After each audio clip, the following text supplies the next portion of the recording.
down a little bit.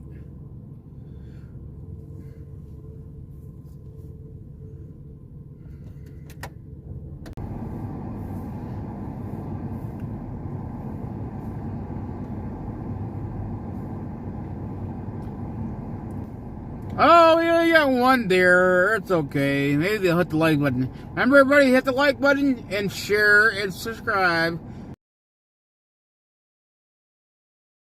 All of those things are free. There we go. We got 2. We got 4 y'all here. That means we need 2 more.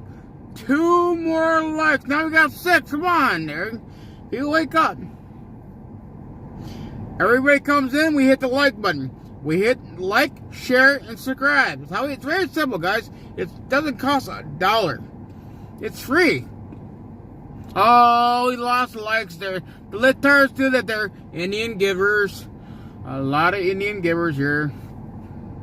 How we doing there, lifters?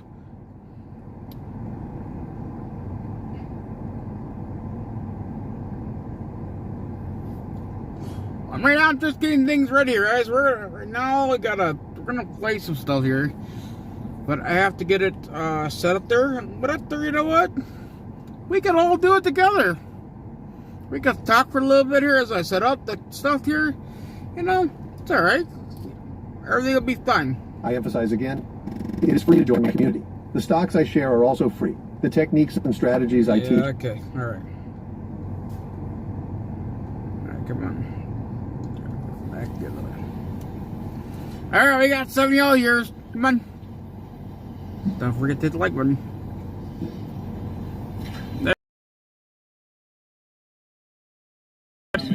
Ladies and gentlemen, our negotiations have been held in a constructive atmosphere of mutual respect. We have very thorough negotiations that were quite useful. I would like to thank once again my American counterpart for the proposal to travel out here to Alaska. It only makes sense that we've met here because our countries, though separated by the ocean, are close neighbors.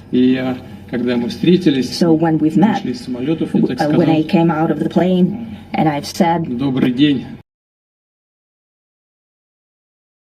good to see you, in good health, and to see you alive. I think that is very neighborly. And I think that's some kind words that we can say to each other. We're separated by the Strait of Bering, though there are 2 islands only between the Russian island and the U.S. island. They're only 4 kilometers apart. We're close neighbors, and it's a fact. It's also important that Alaska has to do with our common heritage, common history between Russia and the U.S., and many positive events have to do with that territory. Still, there is tremendous cultural heritage back from the Russian America. For example, Orthodox churches and a lot of, more than 700 geographical names of Russian origin. During the Second World War, it was here in Alaska that was the origin of the legendary air bridge for the supply of military aircraft and other equipment under the Land-Lease program. It was a dangerous and treacherous route over the vast emptiness of ice. However, the pilots of both countries did everything to bring close to the victory. They risked their lives and they gave it all for the common victory. I was just in the city of Magadan in Russia, and there is a memorial there dedicated to the Russian and the U.S. pilots. And there are 2 flags, the U.S. flag and the Russian flag. And I know that here as well there is such a memorial. There is a military burial place several kilometers away from here. The Soviet pilots that buried there died during that dangerous mission. We're thankful to the citizens and the government of the U.S. for carefully taking care of their memory. I think that is very worthy and noble. We always remember other historical examples when our countries defeated common enemies together. I don't know why I was doing it. Like, welcome to Explain America. I'm your host, Kyle Becker. So are we going to get accountability for Dr. Anthony Fauci? We've been waiting for this for a long time, whether it's Rand Paul referring him to the Department of Justice for lying under oath to Congress, or for his illegal, sneaky backdoor funding to the Wuhan laboratory.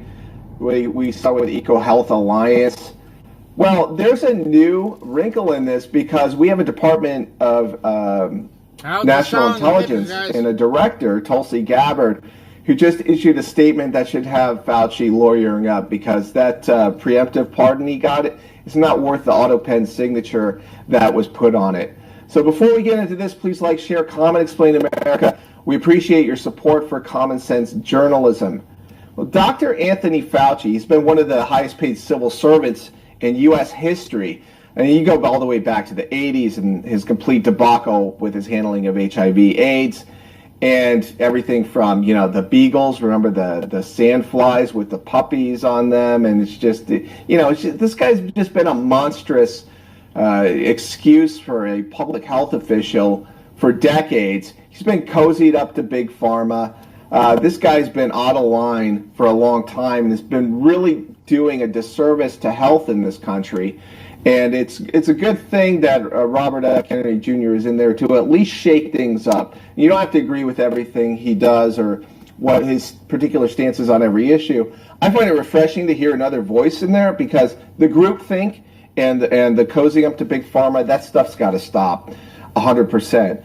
So Dr. Anthony Fauci, getting accountability on him would be a huge benefit to us because of the law. If they go into Congress, they commit perjury, and they lie about their funding of a CCP laboratory that many people, including government agencies, have concluded is very probably the source of the that happened a few years ago, then, you know, by all means, it's legitimate to bring him up on a criminal investigation.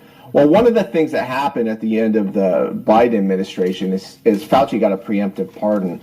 But one of the things that's happening right now is those pardons are being put under a microscope, and the preemptive pardon aspect of this is quite novel and needs to be tested in court. And I think what better person to test this out on than Dr. Anthony Fauci? Because, you know, honestly, he has been proven through his emails and his numerous duplicitous statements to be very dishonest and deceptive person. And we need public health officials and all officials to be trustworthy, honest, and forthright with the American people. This is not going to happen unless there are penalties for lying to us, for defrauding us, for misleading us. We need to have the rule of law put in place as guidelines to keep these officials in the box and doing the right thing for the American people. So if you have any thoughts on this, please like, share, comment, explain America. We really appreciate your support for Common Sense. With Jay Bhattacharya, the new NIH director, on with, as well as Secretary Kennedy, is that in the case of the Wuhan lab, as well as many of these other biolabs around the world, was actually U.S. funded and leads to this dangerous kind of research that in many examples has resulted in either a pandemic or some other major health crisis. Let me ask you specifically, because we already know that EcoHealth Alliance was partnering with this Wuhan lab to do gain-of-function research. That's right. We just have never been able to have somebody say, it was that exact experiment that led to this COVID bug. But have we gotten there? What's the new thing that you're digging in on? We are working on that with Jay Bhattacharya and look forward to being able to share that hopefully very soon. Okay. That specific link, correct, between the gain of function research and what we saw with COVID-19. I mean, that would be extraordinary because just so the audience knows, if that's true, if it was Peter Daszak's research with the Wuhan so-called bat lady that caused this pandemic, then we did fund it. Then Anthony Fauci helped fund the pandemic. The things that he denied over and over and over to Senator Rand Paul's questioning. That's right, under oath. Under oath, exactly. So is it any wonder that he sought a preemptive pardon for anything during a certain period of time by President Biden before he left office? And then strong-armed and smeared people like Dr. Jay Bhattacharya. Anybody actually smacks of lab. And the reason why this is so important is not just what happened in the past, it's because this gain-of-function research is happening in biolabs around the world. I got attacked, and I think you saw this, we've probably talked about it in your show before, when I warned against U.S.-funded biolabs in Ukraine when the Russia-Ukraine war kicked off for this very reason. Who knows what kinds of pathogens are in these labs, and if released, could create another COVID-like pandemic. And for that, I was called a Russian asset. You're, trumpeting Putin's talking points, all of this nonsense, simply for speaking the truth and stating facts that, by the way, are still on U.S. Embassy Ukraine's website today about how the U.S. has funded these biolabs in Ukraine. But my point is, in order to prevent another COVID-like pandemic or another major health incident that could affect us in the world, we have to end this gain-of-function research and provide the evidence that shows exactly why and how it's in our best interest, the American people's best interest, to bring about an end to it.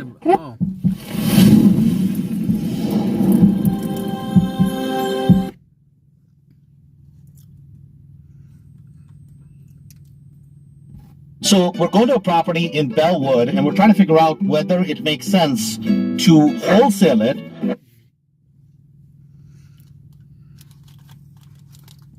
I told you to f*** off and get a better job. Okay. I'll tell anyone to f*** off and get a better job if they're working for fascists. How does it feel to have a white person to berate a brown person? Hey guys, Julio Rosas here, national correspondent for Blaze Media. We're currently here in Washington, D.C. We're getting local reaction to President Trump sending the National Guard, sending federal agents to the areas to help combat the crime rate here in the city. It is the nation's capital, and we were able to interview a few people, and some of them did not want to appear on camera, and this is what they had to say. I've been on H Street for 4 years, but a hairdresser in D.C. for 15. Okay, so obviously the big news in D.C. is President Trump's surge of federal agents and the National Guard. As someone who lives and works in the area and has seen, particularly on H Street, how it's been over the past 4 years, what is your opinion of this appointment? Well, I think it's a good thing. I think far too many people feel like they have to keep their head on a swivel going about their daily lives.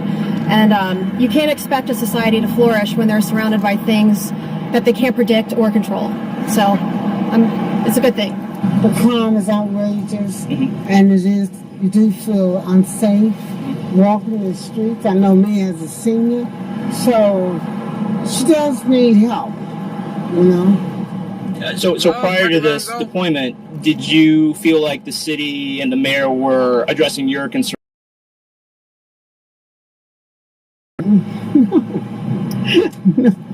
You think I would agree with this type of crime going, that it was okay? No. Hell yeah, I disagree with Trump. Everything. Everything. He's a crazy maniac. A Hitler type. I don't like none of anything that he's doing. So do you think the crime rate in D.C. is not as big of a problem as they make it? No. You walk in the street, ain't nobody jumping on you. It's true. He can walk the streets too, won't nobody jump on him. You don't need a whole bunch of police around here. You police yourself by how you behave. People treat you the way you want to be treated. So no, hell no, I don't believe nothing Trump said. There was a time that I lived here on 8th Street, down the other side on Benning Road, and we had someone kick in our back door and do a sweep of the house. We had a man murdered in our front yard one night. And the final straw to get off was I got home from work one night and a guy fired a gun half a block away. And we ended up moving when I was 9 months pregnant. And in the last 4 years, the lock on the front door to get buzzed into the salon isn't for decoration. We've had people come in, and I've had someone swing on our front desk girl, and a lady came in with a lead pipe, and it's been adventurous. The rate of crime and what you've seen living and working here. It's terrible. I don't even like reading the news no more. Every day you read people getting killed and carjacked. It's just a lot of crap that shouldn't be going on. So I'm for it. So prior to this decision by President Trump, did you feel like your concerns about public safety were being addressed by the city and the mayor? No. Nope. I don't. As far as how Trump's feel or what he wants to do in D.C., I can't say that I'm in favor of it or against it. I'm all about what's going to make D.C. safer for me and my children.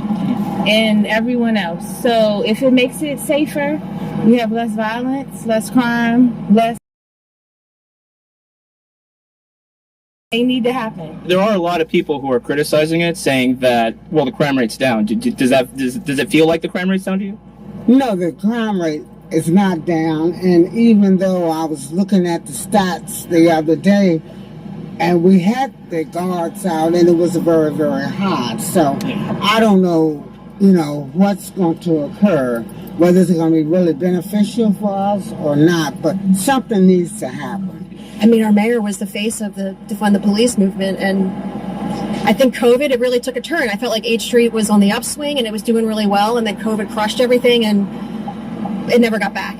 Does DC feel safe to you today?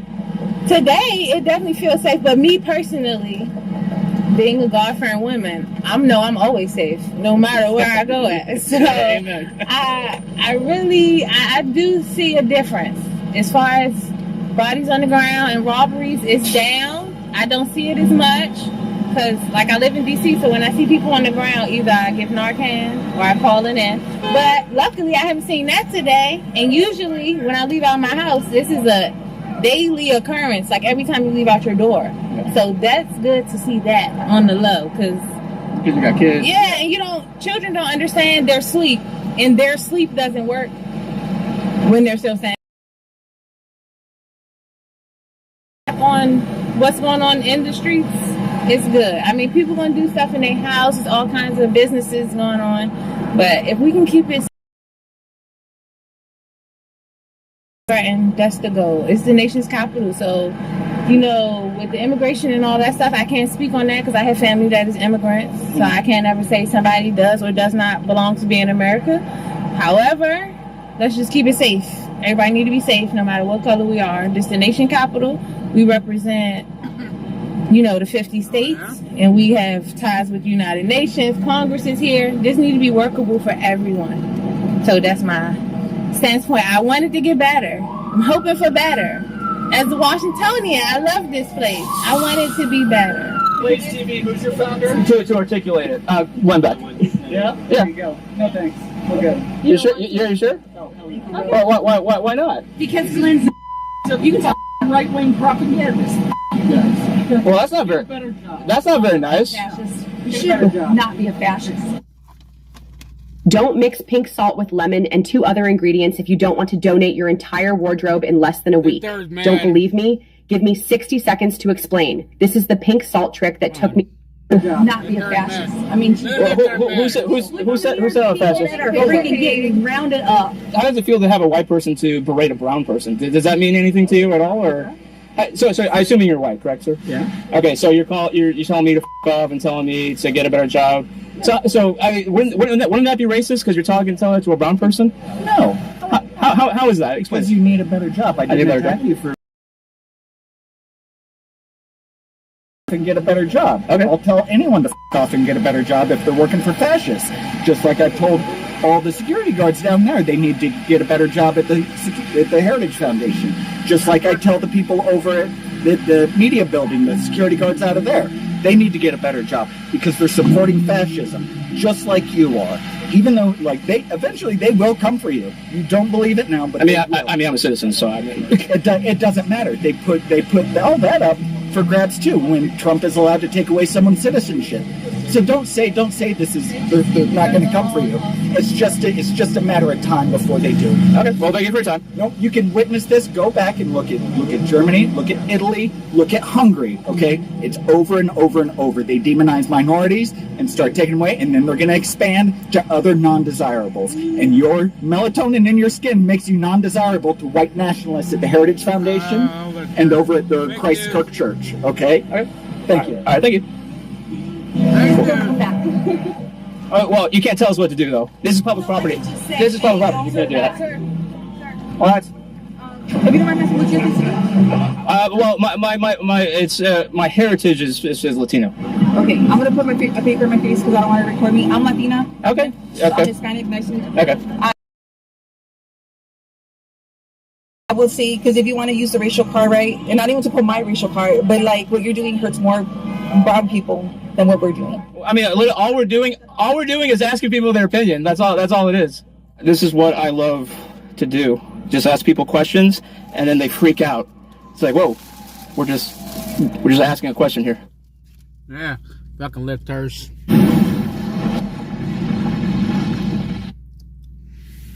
President Trump just made 2 huge moves to save Social Security.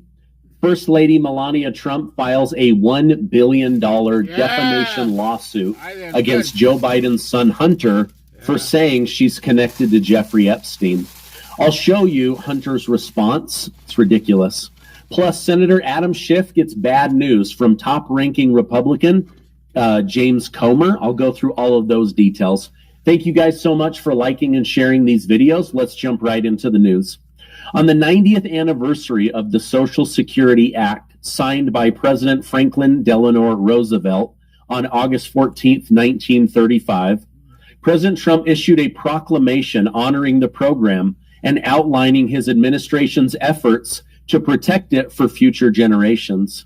Trump reaffirmed his campaign promise to safeguard Social Security, which supports nearly 60 million American seniors, delivering tax deduction for middle-income seniors receiving Social Security. Now, during the election cycle, and even to this very day, top Democrat leaders say Donald Trump is planning to destroy Social Security. Well, in fact, he did just administration just removed 275,000 illegal aliens from Social Security. 12.4 million individuals over the age of 120 were just removed from receiving monthly Social Security checks. President Trump warned that under Democrat leadership, Social Security would collapse, contrasting it with his administration's progress compared to Biden's destructive management. Now, when they first started, the average call time was 42 minutes and in person was 32 minutes. Under Commissioner Frank Bisignano, wait times have dropped 30% in the field and 73% over the phone. Disability claim backlogs are also down 26%, and Americans now have 24/7 access due to the improved online website. Let me show you exactly what President Trump had to say about this, because it's very interesting, and I think you should just hear it. Don't mix pink salt with lemon and 2 other ingredients if you don't want to donate your entire wardrobe in less than a week. Don't believe me? Give me 6. Had to say about this, because it's very interesting, and I think you should just hear it right from the horse's mouth, as they say. Benefits, we've already kicked nearly 275,000 illegal aliens off of the Social Security system. And yet we were sending them checks all the time. And 275,000, and that number's now even larger than that, frankly. It's an unbelievable job. And what that's doing is making the system strong. It's making it strong. All right. So he's actually strengthening Social Security by getting illegal immigrants out of the system and out of the country. This is huge. Everybody that receives Social Security owes President Trump a massive high five. So cool. All right. Now, remember when Democrats were saying there are no illegal immigrants on Social Security? Well, thanks to President Trump, they can now say that is true.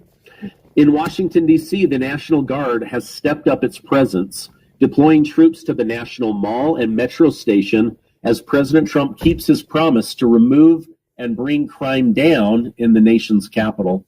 More than 1,600 personnel have taken part in the operation so far, with many arrested, many of them illegal immigrants, drug dealers, people that were doing harm.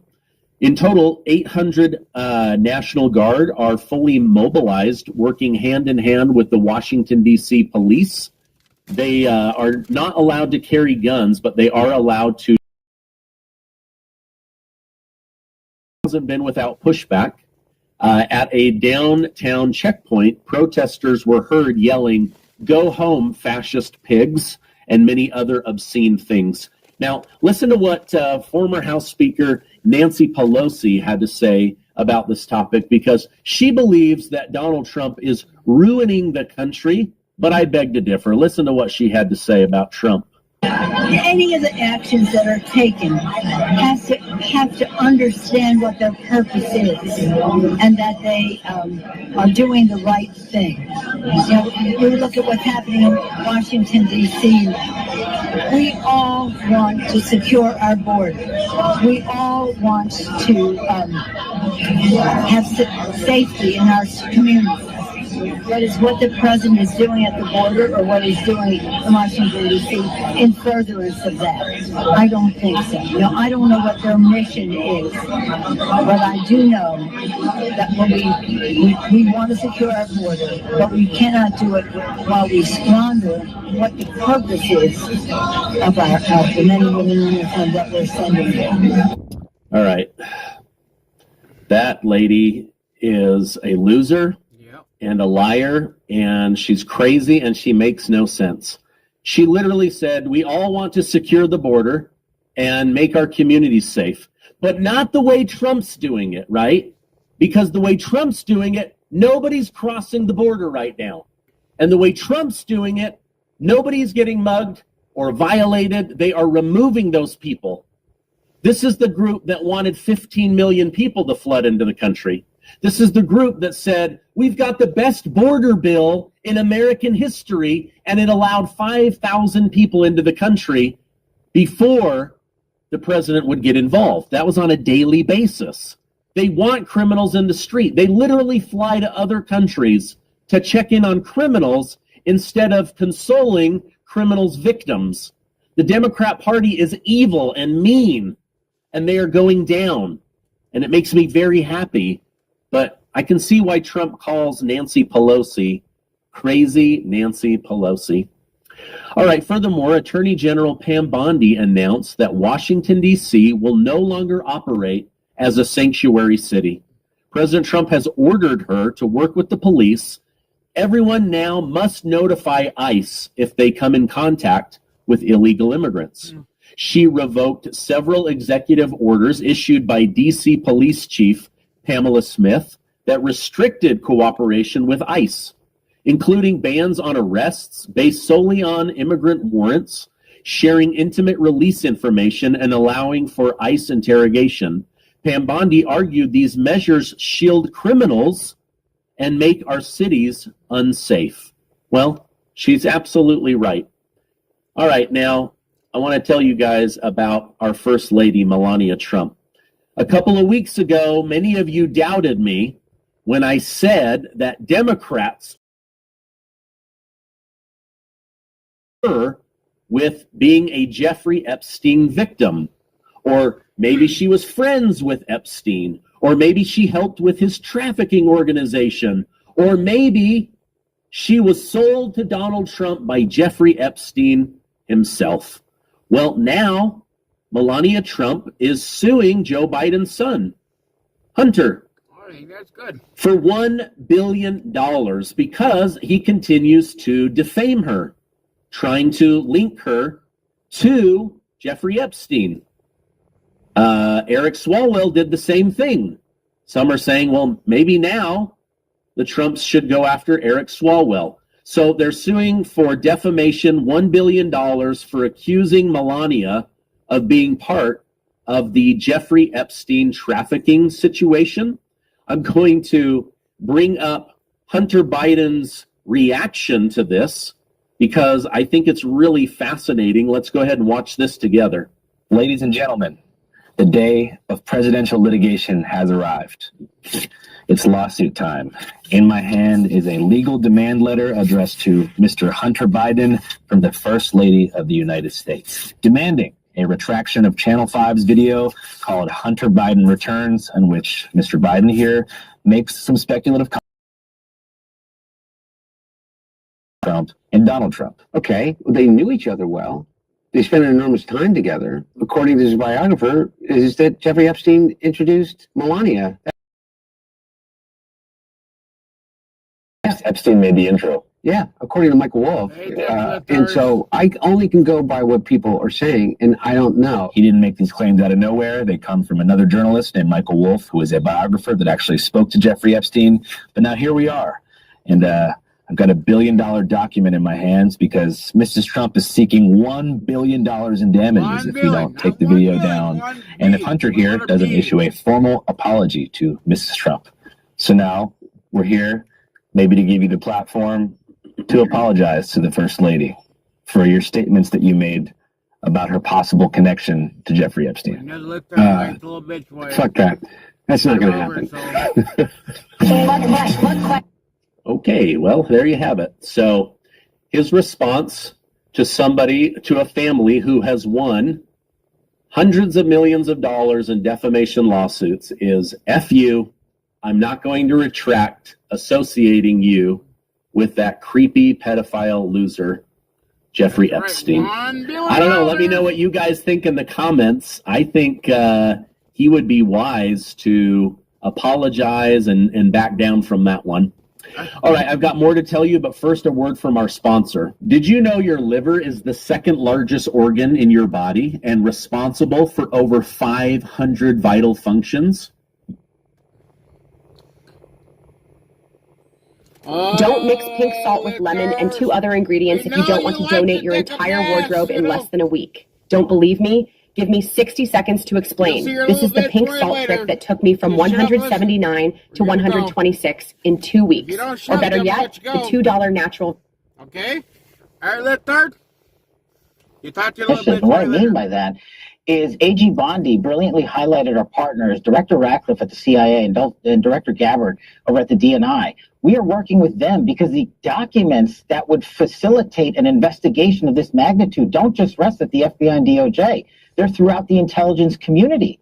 And we, the Russiagate guys like Johnny Ratcliffe and myself who investigated this and exposed this, are trying to expose documentation that we've known existed for years. At the same time, we're finding new material. So the best approach is to release this information with them and also go to our colleagues in Congress who have an oversight function on the judiciary committees and oversight committees and demand from us information and documentation that we can publicize. Things like the Durham Annex, which we've known have existed this entire time, but were classified for political reasons.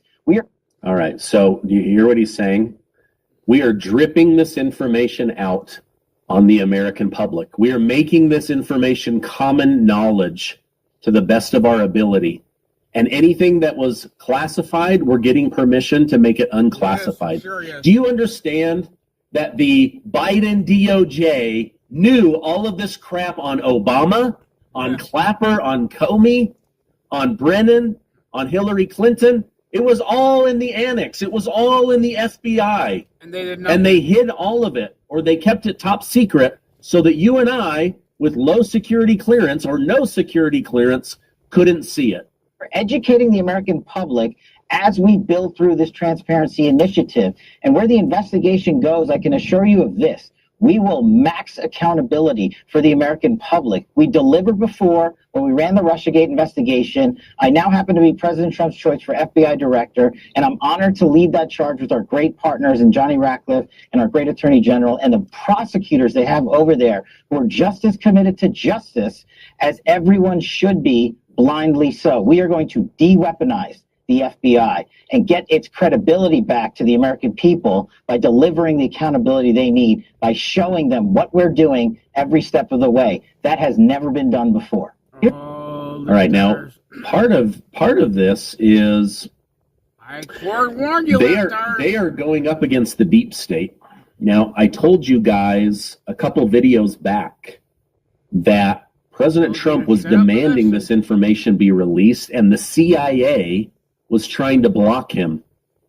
This is when DNI, Tulsi Gabbard, she came in, and before anything could go to committee or be redacted, she just automatically put it out to the American people once it was declassified.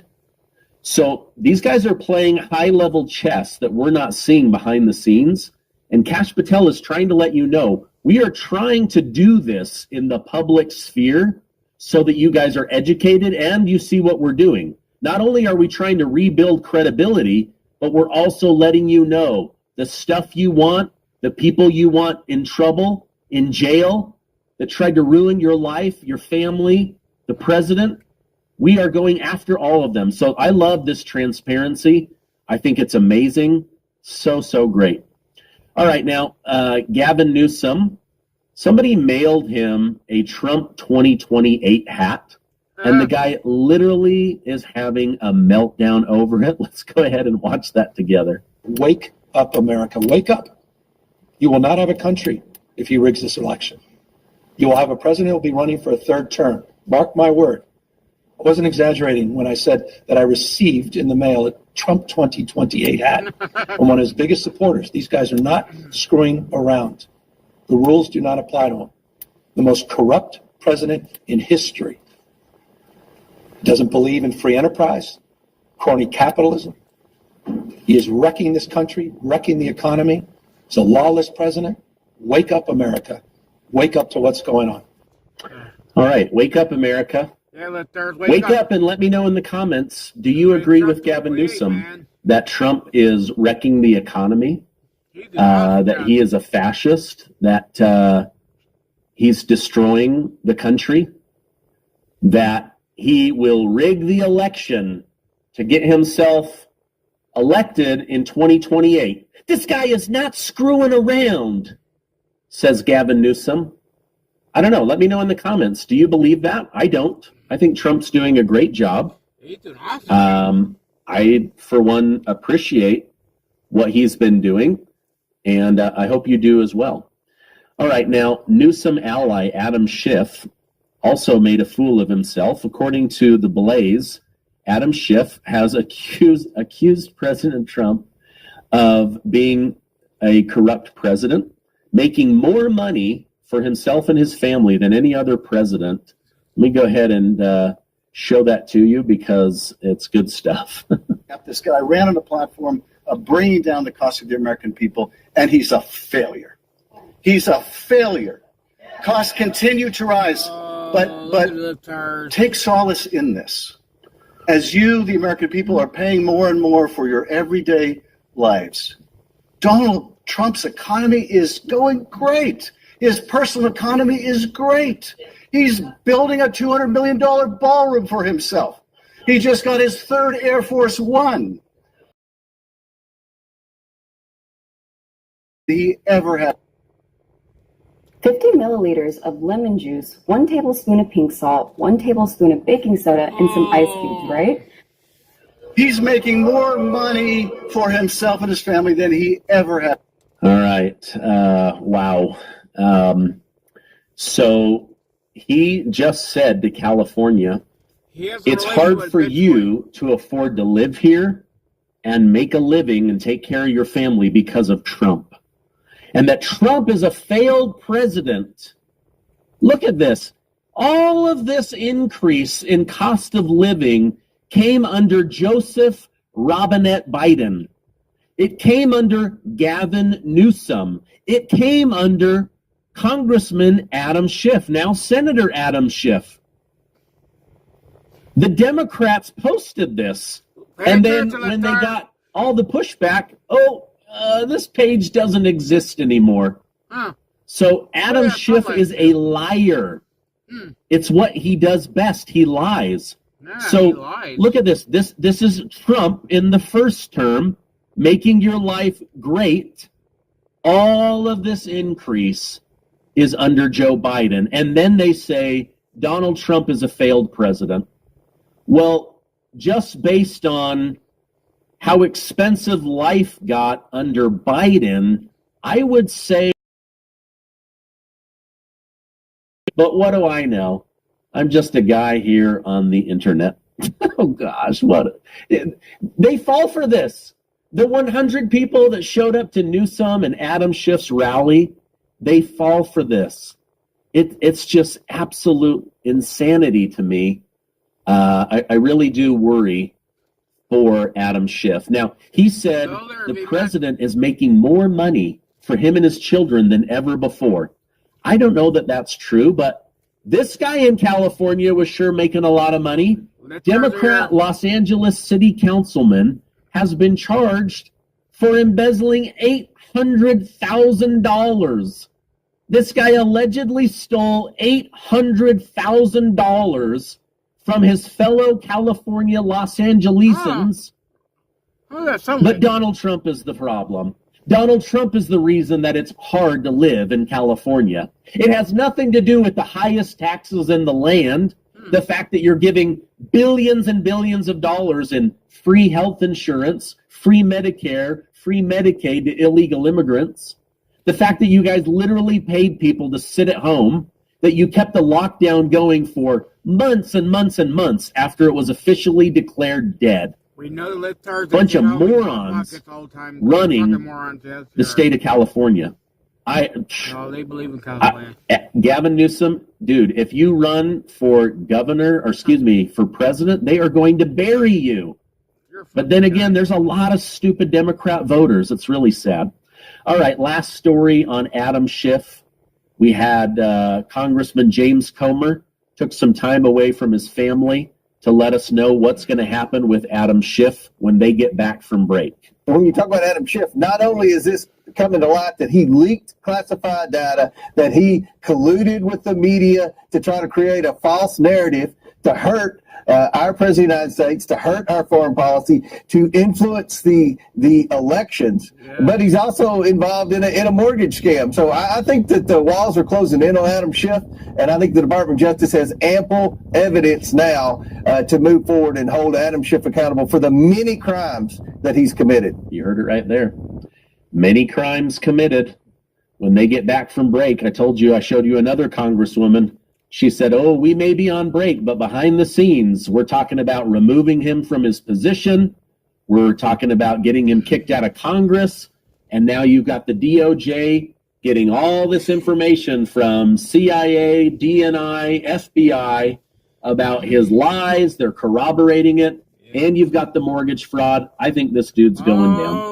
All right, I love you guys. Have a great weekend. If you could, give this video a like and hit that subscribe button. When you hit that like button, it tells YouTube and Rumble to share this video with other people. I would really appreciate it if you could do that. Stay amazing, and I'll see you on the next video. Okay, let's get to the next one. All right, so I want to teach you how to day trade in under 2 minutes. So if you're low term. All right, we're going to pause this for a second. All right, tomorrow is Chicago. If you guys want me to go to Chicago for the Chicago Air Show, tomorrow in Chicago. If you guys want me to go, yeah, we're 100% your footing. You guys need help out, donate. I'll take the train to go there tomorrow. I got to be there before 10:30 tomorrow. It's from 10:30 to 3 p.m. It's a Chicago Air Show. If you guys really want me to go, we need to have some money for it. I'm gonna take the train, and then I'll go earlier. So we'll go and look at the Bitch Voice fucking library too in Chicago. We'll go. That's what I want. I really want to go see those. So we can take the train. I want to go see the little Bitch Voice fucking library. I heard it's, from one of the pictures I've seen, it looked like fucking trash. So, alright, continue, guys. Let's go back to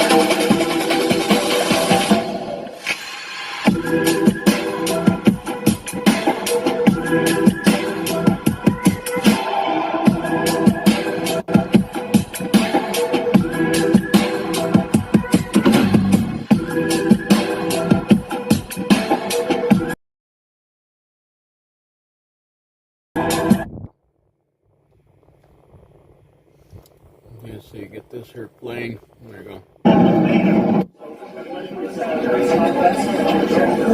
Trump's main goal is to set the stage for a second summit that would include Ukrainian President Zelensky, where the two sides can get to those issues that Trump says he won't touch today, like land swaps.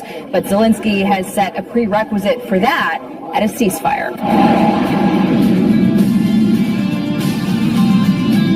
No, ma'am, this is not a good idea.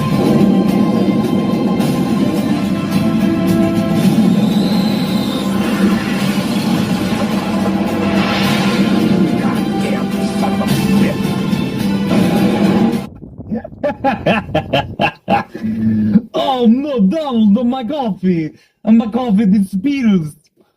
I am so angry. Donald. Yeah, let's go, baby. Here's the live shot. Let's freaking go. We are ready to rock. We are ready to roll. We are ready to rip. And apparently we have peace. I don't know. There's good news coming out of this thing. So we'll see. Here's the live shot right now. Scott Pressler standing up. I don't know how they got Scott Pressler in there. How they get Scott all the way up to Alaska. Is Scott Pressler trying to football? Hair. My kids crawl on my shoulders and go like this with my hair. So that's what I'm doing. That's what I'm doing. In case you're wondering what I'm doing, we get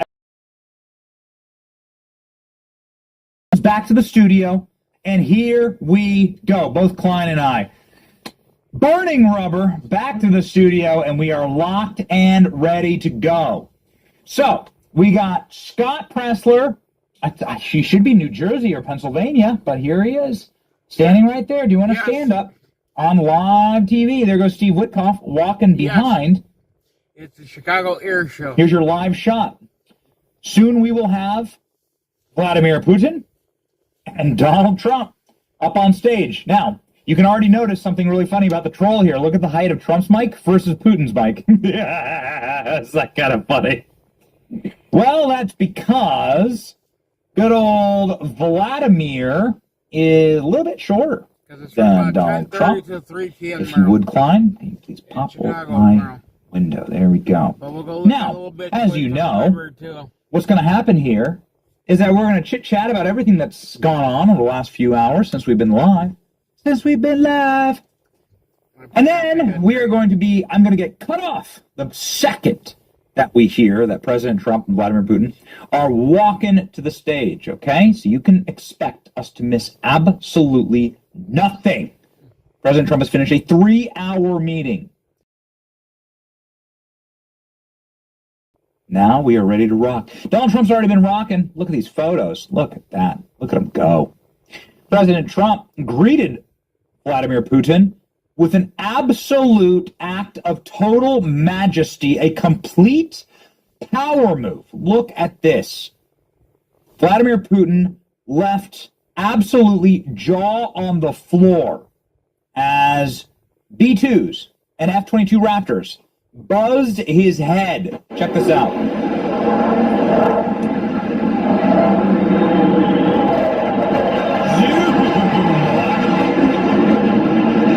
He's shook. You can tell he was like, what is that? Do you notice this? I'm not going to stop too much, but you notice that he stops. Look at that. He had no idea it was coming. Trump kept walking like a boss. He had no idea it was coming, and Vladimir Putin looks up and just stops and stands there and then turns around and looks around. Amazing, amazing alpha move by President Trump. Freaking awesome. If it was a lib negotiating a peace deal, then it's like 10 months of planning, 32 morons sitting around a table, nobody saying anything of consequence, then everybody leaving with nothing accomplished. So they all go out and do whatever they do in in Zurich, right? This is like Donald Trump. This is Donald Trump planning a peace conference. Donald Trump planning a peace conference is like, okay, how about this? Let's just YOLO this thing. Get in my car and here's some peace. Okay, get in my car and peace. This is the Donald Trump way. Look at him go. Trump's like, literally, get in my vehicle. Okay. Ladies and gentlemen, we have a little bit of movement. Looks like we have Sergei Lavrov. He is the Russian foreign minister. He's getting seated right now. We still don't have any movement from our dignitaries, President Trump and Vladimir Putin. Okay, yeah, that's right. That's right. So you can see some of the people, some of the dignitaries being seated here. Why don't we punch in and we'll show you. You can see there's Stephen Chung, there's Pete Hegseth, there's Lutnick, there's Caroline. Yeah, right. Let's go. Sweet Caroline. John Ratcliffe is there, the head of the CIA, director of the CIA. Okay, so many of the big names and big players getting seated. I guess that means that Trump's going to be out very soon. So we'll wait and see. See the American and Russian. Peace is the name of this press conference. And so we await the world leaders. There's Marco Rubio popping over. Okay, Steve Witkoff. These are the two main negotiators that were with President Trump with this delegation. Here's Marco Rubio looking around, hamming it up. Ham bone for the camera. We've already seen California burn, Texas drown, and tens of thousands take to the streets in protest. This is the calm before the real storm. And Marco Rubio looking around, hamming it up. Ham bone for the camera. See, listeners, all you guys talk about a little bit, boy. Right. You know, you guys really like I mean, that means that President Trump and Vladimir Putin will be imminent, for sure. That's all you guys talk about all the time. You love the stick, The man. live shot, ladies and gentlemen, from the military base in Why you Alaska, guys come here? You guys where come here and talk everything about your went sticks all day. down. Donald Trump, a Whatever historic you and your little bitch mogging, does at home, man, you guys do at home. a historic mogging of Vladimir Putin You guys really like the flight club, man, after asses. with the military. He flew a B-2 bomber over his head and surprised him. We're going to pray for peace here. We're going to say, pray for peace. This is what you want. Blessed are the peacemakers. This is what you want. Then he forces Putin into his car. If you've been following our coverage, then you're up to date. We played you the clip of the planes flying over. The two men had a handshake, and Putin went in his car, went into Donald Trump's Beast. And then they drove off together, and that's really the last time we saw them. We saw people got photos of them sitting. We're now up to date. So we played you the flyover. It's awesome. We have that from a couple other angles. We'll see how long this takes. We have that from many other angles we can play for you. Donald Trump did the power handshake, as ever. And the president of the Russian Federation. Here we go. How come everybody else? Here we go. Roaring applause.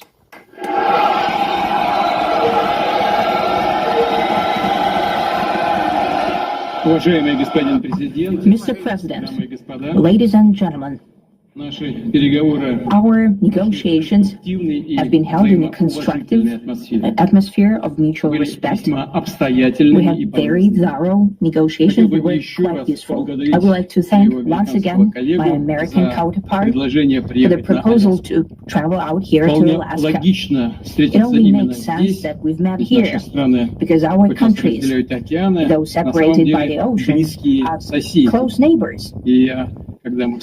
So when we've met, when I came out of the plane and I've said, good afternoon, dear neighbor, very good to see you, in good health. That is very neighborly. And I think that's some kind words that we can say to each other. We're separated by the Strait of Bering, though there are 2 islands only between the Russian island and the U.S. island. They're only 4 kilometers apart. We're close neighbors, and it's a fact. It's also important that Alaska has to do with our common heritage, common history between Russia and the U.S., and many positive events have to do with that territory. Still, there is tremendous cultural heritage back from the Russian America. For example, Orthodox churches and a lot of more than 700 geographical names of Russian origin. During the Second World War, it was here in Alaska that was the origin of the legendary air bridge for the supply of military aircraft and other equipment under the Lend-Lease program. It was a dangerous and treacherous route over the vast emptiness of ice. However, the pilots of both countries did everything to bring closer the victory. They risked their lives and they gave it all for the common victory. I was just in the city of Magadan in Russia, and there was a memorial there dedicated to the Russian and the U.S. pilots. And there are two flags, the U.S. flag and the Russian flag. And I know that here as well, there is such a memorial. There is a military burial place several kilometers away from here. The Soviet pilots that buried there who died in the U.S. for carefully taking care of their memory. I think that's very worthy and noble. We'll always remember other historical examples when our countries defeated common enemies together in the spirit of battle camaraderie and allyship that supported each other and facilitated each other. I'm sure that this heritage will help us rebuild and foster mutually beneficial and equal ties at this new stage, even during the hardest conditions. It is known that there have been no summits between Russia and the U.S. for 4 years, and that's a long time. This time was very hard for bilateral relations, and let's be frank, they've fallen to the lowest point since the Cold War. I think that's not benefiting our countries and the world as a whole. It is apparent that sooner or later we have to amend the situation to move on from the confrontation to dialogue. And in this case, a personal meeting between the heads of state has been long overdue, naturally, under the condition of serious and painstaking work. This work has been done in general. Me and President Trump have very good direct contact. We've spoken multiple times. We spoke frankly on the phone. And special envoy several times. Our advisors and heads of foreign ministries kept in touch all the time. And you know fully well that one of the central issues was the situation around Ukraine. We see the strive of the administration and President Trump personally to help facilitate the resolution of the Ukrainian conflict. And his strive to get to the crux of the matter, to understand this history, is precious. As I've said, the situation in Ukraine has to do with fundamental threats to our security. Moreover, we've always considered the Ukrainian nation, and I've said it multiple times, a brotherly nation, however strange it may sound in these conditions. We have the same roots, and everything that's happening is a tragedy for us, and terrible wound.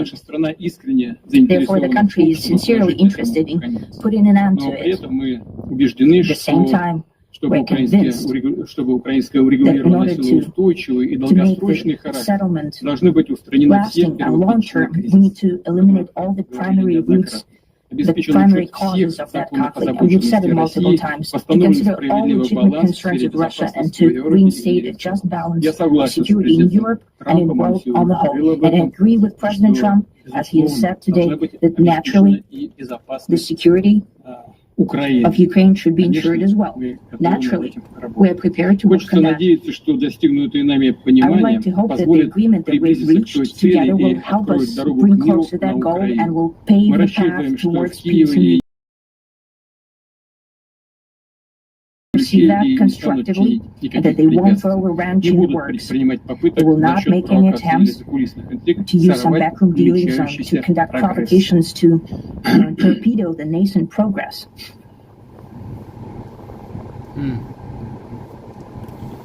So don't forget, guys, tomorrow, if you guys want me to go, we need the money to go to Chicago. Watch what milk does to your eyes. Take a look at these two retina scans. They both look sharp, focused, and healthy. Exactly at 10:30 from 10:33 p.m. Incidentally, when the new administration came to power, bilateral trade started to grow. It's still very symbolic. Still, we have a growth of 20%. As I've said, we have a lot of dimensions for joint work. It is clear that U.S. and Russian investment and business cooperation has tremendous potential. Russia and the U.S. can offer each other so much in trade, digital, high-tech, and in space exploration. We see that Arctic cooperation is also very possible. And our international context, for example, between the Far East of Russia and the West Coast of the U.S. Overall, it's very important for our countries to turn the page, to go back to cooperation. It is symbolic that not far away from here, the border between Russia and the U.S., there is a so-called international date line. I think you can step over literally from yesterday into tomorrow. And I hope that we'll succeed in that, in political sphere. I would like to thank President Trump for our joint work, for the well-wishing and trust. Are result-oriented, and we see that the President of the U.S. has a very clear idea of what he would like to achieve. He sincerely cares about the prosperity of his nation. Still, he understands that Russia has its own national interests. I expect that today's agreement will be the starting point, not only for the solution of the Ukrainian issue, but also will help us bring back business-like and pragmatic relations between Russia and the U.S. And in the end, I would like to add one more thing. I'd like to remind you that in 2022, during the last contact with the previous administration, I tried to convince my previous American colleague that the situation should not be brought to the point of no return when it would come to hostilities. And I said it quite directly back then that it's a big mistake. Today, when President Trump is saying that if he was the president back then, there will be no war. And I'm quite sure that it would indeed be so. I can confirm that. I think that overall, me and President Trump have built a very good, business-like and trustworthy contact. And I have every reason to believe that moving down this path, we can come in Ukraine. Thank you. Thank you. Well, thank you very much, Mr. President. That was a very productive meeting. There were many, many points that we agreed on, most of them, I would say, a couple of big ones that we haven't quite gotten there, but we've made some headway. So there's no deal until there's a deal. I will call up NATO in a little while. I will call up the various people that I think are appropriate, and I'll, of course, call up President Zelensky and tell him about today's meeting. It's ultimately up to them. They're going to have to agree with what Marco and Steve and some of the great people from the Trump administration who've come here, Scott and John Ratcliffe. Thank you very much. We have some of our really great leaders. They've been doing a phenomenal job. We also have some tremendous Russian business representatives here, and I think everybody wants to deal with us. We've become the hottest country anywhere in the world in a very short period of time, and we look forward to that. We look forward to dealing. We're going to try and get this over with. We really made some great progress today. I've always had a fantastic relationship with President Putin, with Vladimir. We had many tough meetings, good meetings. We were interfered with by the Russia hoax that made it a little bit tougher to deal with, but he understood it. I think he's probably seen things like that during the course of his career. He's seen it all, but we had to put up with the Russia hoax. He knew it was a hoax, and I knew it was a hoax, but what was done was very criminal. But it made it harder for us to deal as a country in terms of the business and all of the things that we'd like to have dealt with. But we'll have a good chance when this is over. So just to put it very quickly, I'm going to start making a few phone calls and tell them what happened. But we had an extremely productive meeting, and many points were agreed to.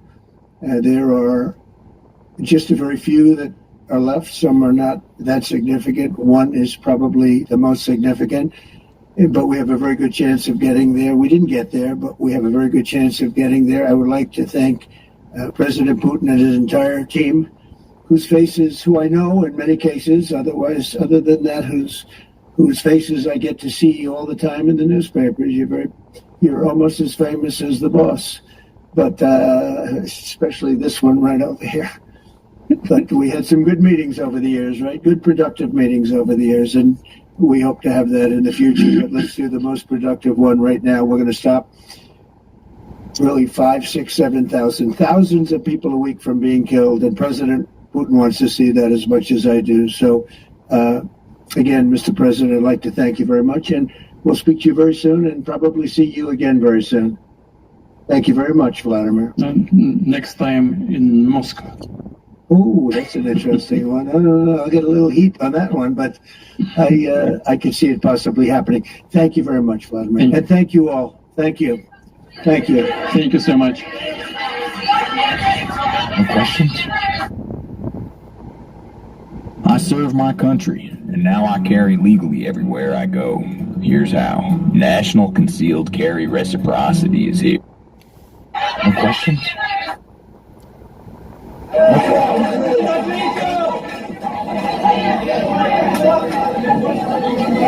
No questions. We're not doing questions. Whoa! Wow! What an absolute rug pull! They brought them all up to Alaska. They brought the press of the world to Alaska.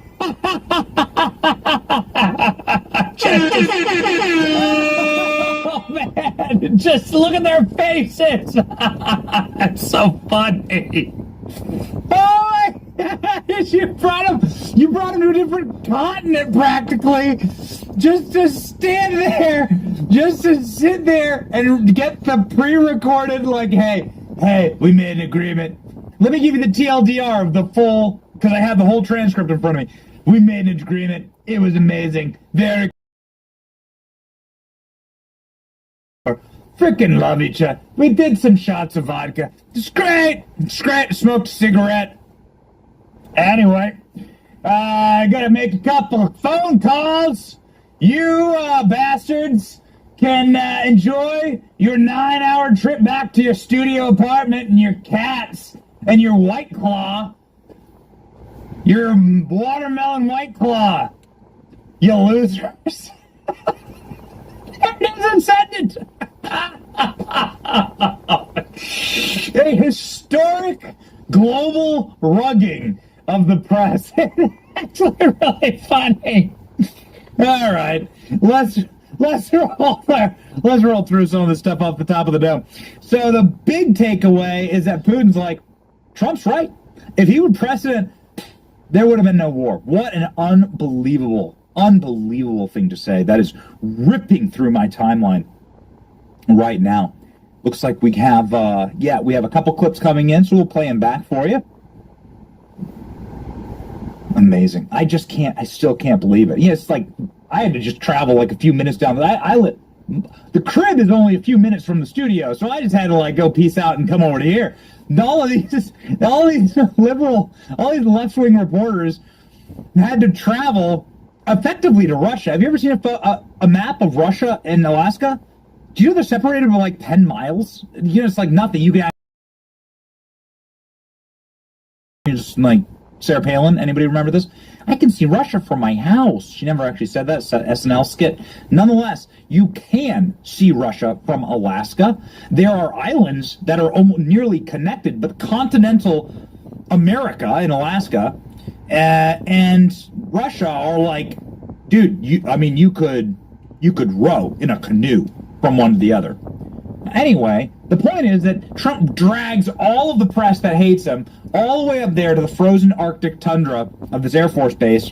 Probably a 9-10 hour trip just to drop the mic. Boom. And the mic goes like this, and we're loading up the clips right now, and we're gonna play them for you. The mic drop goes like this. The big takeaways are Putin says, we have an agreement. We have the structure of the agreement laid out. We have peace. I want peace. It's good to have peace. And I want economic relations with the United States. The United States is our brethren. We fought a war together, and we should have a good relationship here. Trump said the same thing. Yo, unless somebody screws it up, which I got to go get on the phone call with Voldemort, but unless the little man-child with no cards screws it up, then we good, is what Trump says. Then we good. Can you please pop up my window, Klein? Thank you. Unless this guy, screws it up, unless the Lollipop Guild screws it up, then we good. That's it. That's the TLDR. And again, a huge takeaway that President Trump saying, listen, the Russiagate thing has effed with Russian-American relations, and Putin saying if Joe Biden wasn't in the White House, if they hadn't stolen the election, then we would have no war right now. Trump's right. We would have no more. I think those are the biggest takeaways from the two of these guys. Trump then looking up and down the front of the rows, acknowledging some of the Russian businessmen and some of the phalanx of Russian power has pretty much stayed the same for a very long time. Donald Trump saying, I know some of you guys, I've done business with some of you guys. Like, let's just get this thing over with, right? It's amazing. Amazing. Okay, so here we go. The agreement clip. This is Trump and Putin saying that they agree on the terms of peace. And only bunch of globalists could go F it up. The two of the men agree on peace. Here we go. I would like to hope that the agreement that we've reached together will help us bring closer that goal and will pave the path towards peace in Ukraine. We expect that Kiev and European capitals will perceive that constructively and that they won't throw a wrench in the works. They will not make any attempts to use some backroom dealings on recent progress. Okay. He says just don't F it up. Don't F up the nascent progress, the new and fresh progress. And then Putin says what I believe to be the biggest takeaway from all of this, which is confirming with Trump, no doubt Trump asked him to say this. I don't know. Probably, right? No doubt. But he's heard Trump use this line before. Maybe he's just saying it to be nicer. I don't know. I wasn't there.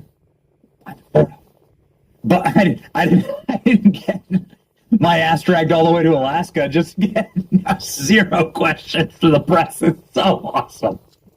Such an alpha move. Such a power move. Here's what Trump says. Clearly, Putin has heard Trump say, if I were president, there'd be no war. Ladies, don't overdo this Japanese mound recipe. I tried it for just a few weeks and went from 28% body fat down to 12%. I had to take a break because my body was changing way fast. Clearly, Putin has heard Trump say, if I were president, there'd be no war. And Putin, either because Trump asked him or because he's heard him say this and know that, or it's just flatly true, said this. This is, I think, maybe the biggest news out of all of this. To remind you that in 2022, during the last contact with the previous administration, I tried to convince my previous American colleague that the situation should not be brought to the point.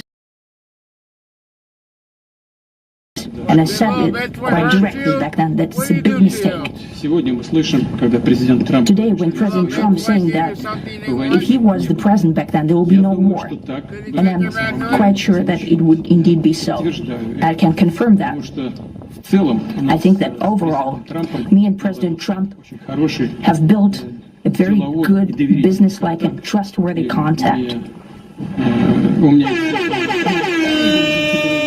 Moving down this path, we can come, and the sooner the better, to the end of the conflict in Ukraine. Got him! Got him! Boom! Boom! How many times did Trump say that? There would have been no war. There would have been no war. And here's Putin straight up being like, no, there would be no war with this dude. This, my homie was in. It's a wild thing to say. That is the thing that is going to break and has already broken the internet. That and also Vladimir Putin saying, we're going to do this conference in Moscow. It's straight. There's only one time that he spoke English. Now, we've seen Putin on the tarmac with Trump. We've seen him kind of whispering to each other. We know that Putin speaks a little bit of English, but it's not great. We know Trump, I assume, speaks 0 Russian. But this is the one time on camera for this entire time they've been together. Putin speaks English. Here we go. Putin wants to see that as much as I do. So, again, Mr. President, I'd like to thank you very much, and we'll speak. Thank you very much, Vladimir. I think a little bit like time a little back over his face.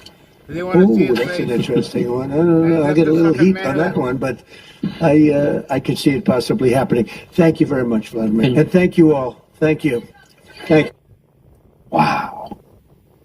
Wow. Goodness gracious. Okay. So this is very interesting news breaking over the wires right now. So Brett Baer apparently was going to interview Vladimir Putin. So Brett Baer and Tucker Carlson to get the Putin interviews, right? It's like, so Brett Baer and Vladimir Putin, there was going to be a interview, and it all got scrapped because of a massive information blackout that was called by both teams. A very good sign. Okay. What happens when you fight? What happens when you fight with like your spouse or whatever, your friends? They all go and they go gossip to other friends. And they like balkanize, right? They go gossip and rip it all up. Okay. My wife and I actually, this is a toxic way to behave. You shouldn't do this. You should confront directly with your spouse and like talk with them and try not to do that to each other. It'll just create more animosity. The point is that if things go bad, then you go out and you typically like gossip about it. You want to talk to the press. You want to do interviews. So good in a situation like this, then it's best not to upset the apple cart, as your grandfather would say. It's best to lock it all down. Why let like a bad question? Why let these press corps that are up there that are just going to frothing at the mouth ravenously like ask, oh, Ukraine, right?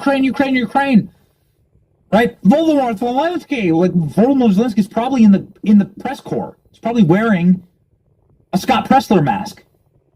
He's wearing a Scott Pressler rubber mask, and he's like probably there himself, trying to ask a question. Why let them F it up? Makes a lot of sense.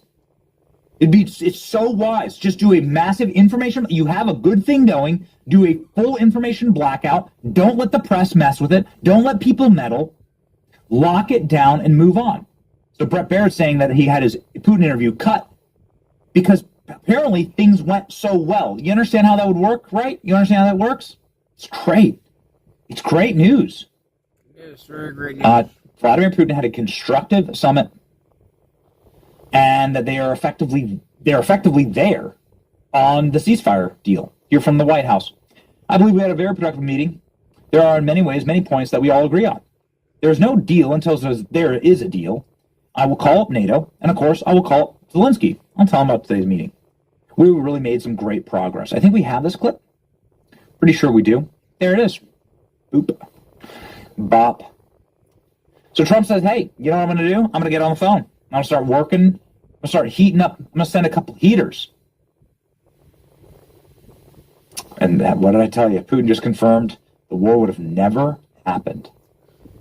It never happened. Just a big shout out to our boy ALX. Everyone go follow ALX. What are you doing? You're not following ALX? Look at him. He's an American supremacist. He's the executive producer of this program. The great ALX. Get in there and follow ALX. Look at that. Only a few thousand subs before he gets to a million. Get him in there. Get in there. He's at ALX. Come on. Okay. Anyway, here's a clip. Donald Trump saying, I'm going to work the flow. I'm going to work the phones. We're going to get this peace deal done. I believe we had a very productive meeting. There were many, many points that we agreed on. Most of them, I would say, a couple of big ones that we haven't quite got there, but we've made some headway. So there's no deal until there's a deal. I will call up NATO in a little while. I will call up the various people that I think are appropriate, and I'll, of course, call up President Zelensky and tell him about today's meeting. It's ultimately up to them. They're going to have to agree with what Marco and Steve and some of the great people from the Trump administration who've come here, Scott and John Ratcliffe. Thank you very much. Please, let's go to the next one. President Trump on the phone calls. To put it very quickly, I'm going to start making a few phone calls and tell them what happened. But we had an extremely productive meeting, and many points were agreed to. There are just a very few that are left. Some are not that significant. One is probably the most significant. but we have a very good chance of getting there. We didn't get there, but we have a very good chance of getting there. I would like to thank President Putin and his entire team, whose faces, who I know in many cases, other than that, whose faces I get to see all the time in the newspapers. You're almost as famous as the boss, but especially this one right over here. But we had some good meetings over the years, right? Good productive meetings over the years, and we hope to have that in the future. But let's do the most productive one right now. We're going to stop really 5, 6, 7,000, thousands of people a week from being killed, and President Putin wants to see that as much as I do. So, again, Mr. President, I'd like to thank you very much, and we'll speak to you very soon and probably see you again very soon. Ladies and gentlemen. This is the quickest way to clear out stuck poop. The #1 food for regular BM. We'll see you again very soon. Ladies and gentlemen, I just love to see it.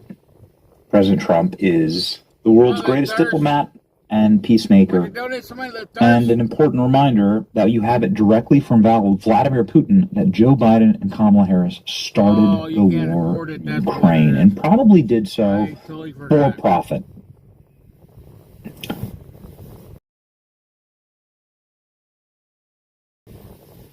Goodness gracious. What a photo. Just pop on, let's pop on over. Just look at some of the, look at this. I used to really like the Kim Jong-un summit. I still think the Kim Jong-un summit still probably is my all-time favorite. But just some of the photographs out of this. This is what peace looks like. This is what you want. You don't want a world where everybody is fighting and where all of our treasure, the end of empires, are foreign wars. It's not my suggestion. It's the absolute verified truth.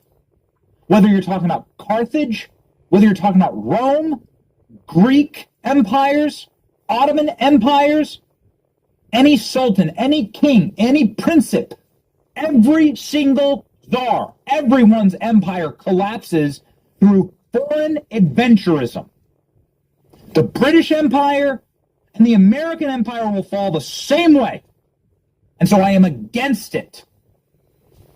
You can be strong at home and project strength, and you can be a part of the world. You can be creating the world you want to live in through power without engaging in billion and trillion dollar foreign wars that get our kids, destroys our treasure, our greatest treasure, our human American lives.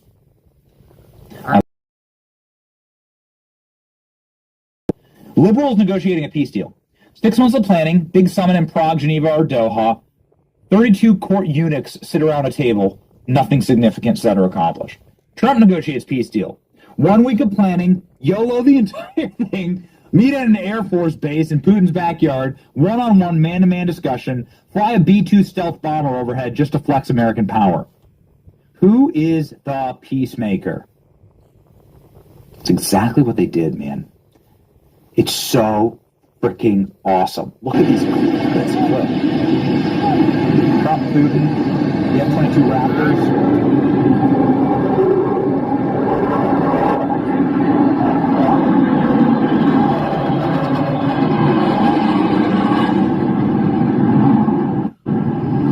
This is what it looks like to have the adults back in charge.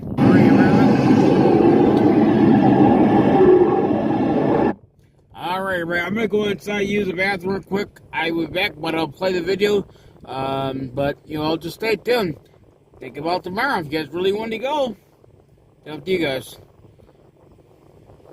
What's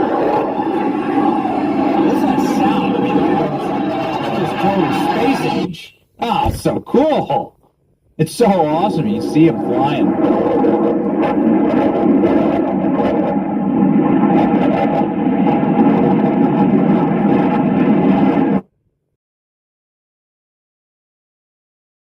Absolute flex. Then look at the power handshake there. Donald Trump pulling the pull, right? Classic pull, power handshake. absolutely devastating. And then Putin, I love this, Putin gets in his car. They get in the beast together and ride off, alone. How cool is that, man? Just absolute and total alpha energy. Everyone loves it. It's just like it's how you, well, it's how you do the leader of the free world thing.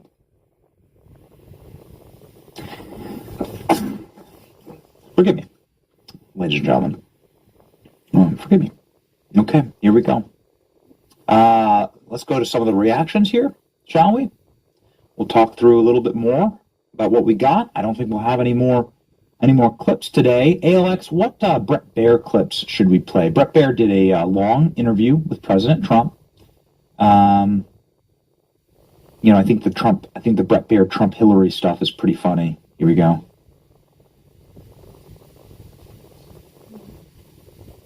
In fact, did you see that Hillary Clinton deal done and not capitulate to Putin, that she would nominate you for the Nobel Peace Prize? President Peace Prize. Well, that was very nice. I may have to start liking her again.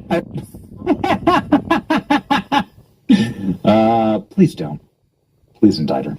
And then get the Peace Prize as well. So I'm talking about exactly what Vladimir Putin just said. So this was on the flight, obviously, before President Trump met with Putin. Trump saying, I inherited this mess. I inherited this nightmare. And Putin just confirmed it. Here we go. These guys, both Xi and Putin, have said things before that they didn't live up to, or they did other things.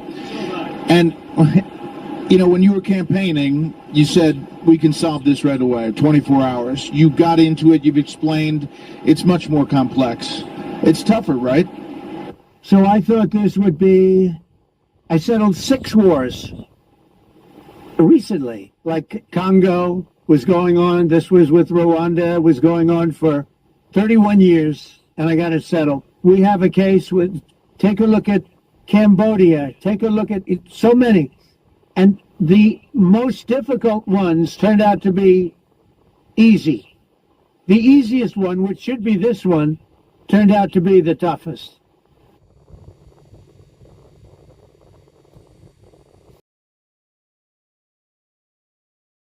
Situation. I really need you to tune in for a second. This ain't the easiest thing to talk about, but real talk. Think something been off with the way they've been treating our health for too long now? Ever get the feeling like these so-called treatments just weren't designed with us in mind? You try to follow all the rules, take your meds, fix your meals, trust the doctors, but somehow your body just ain't cooperating. But maybe it ain't you, because the truth, our bodies don't operate like everybody else's, and that's just how it is. But nobody ever told us that. They never cared to figure out how our systems really work. Everything out there was based on people who don't share our features, our background, our makeup. Then not too long ago, I ran into something that made me pause. A few black health experts and researchers were talking about this thing they call black pancreatic cell syndrome. I know sounds fake, right? Like some internet nonsense, but it's not. And anytime folks start spreading the word, the info gets wiped clean like they trying to keep it from getting out. But now that I'm in the know, I can't just sit on it. There's a natural, easy, low-cost way to help your body start feeling like itself again. No injections, no long list of meds, just a glass in the morning before breakfast, that's all. In about 3 weeks, you can feel that sugar level dropping, your strength coming back, and that real you showing up again. When I first started, my numbers were sitting at 232. I was drained, nervous, and honestly scared. Now I'm at 82 and I feel lighter, clearer, and more alive than I felt in forever. I dropped the same video that opened my eyes. You'll find it right down below. No one's watching, no one judging, just truth that needs to be heard. And if this speaks to your spirit, a lifetime illness in our people might just be the result of being unseen for decades. Now's the time to turn to something built for us, not just what they hand out to the masses and hope it works the same. Go ahead and watch, and if it lands on you the way it landed on me, then you already know what move to make.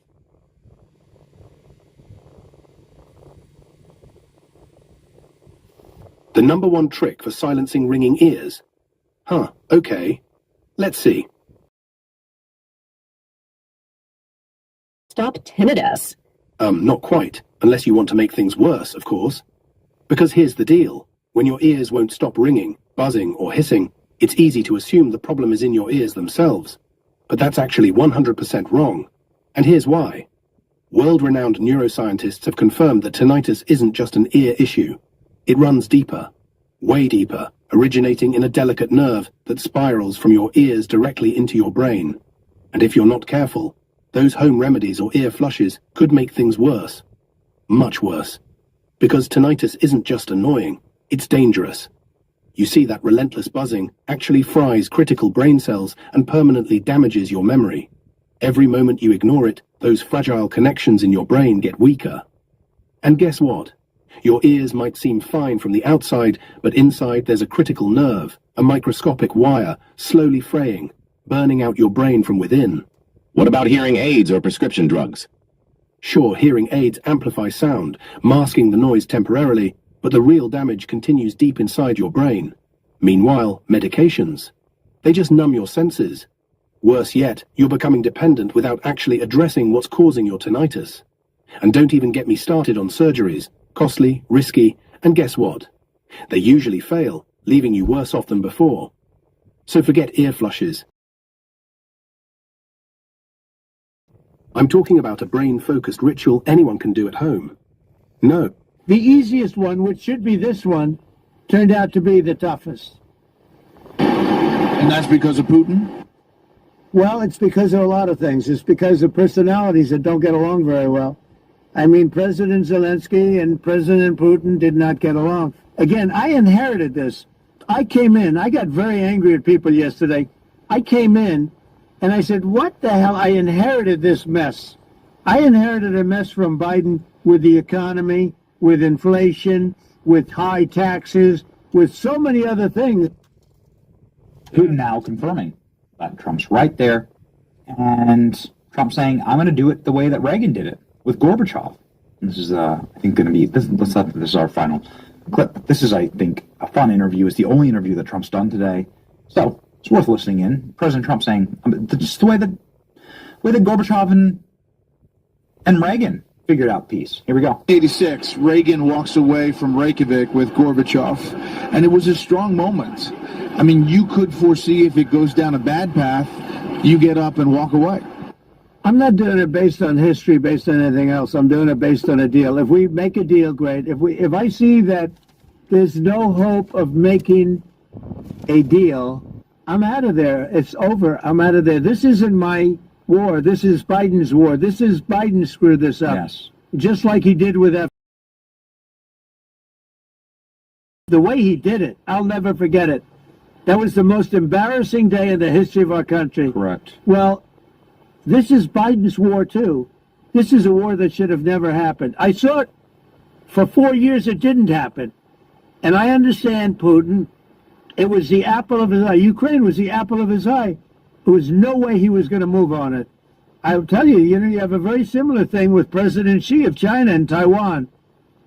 But I don't believe there's any way it's going to happen as long as I'm here. We'll see.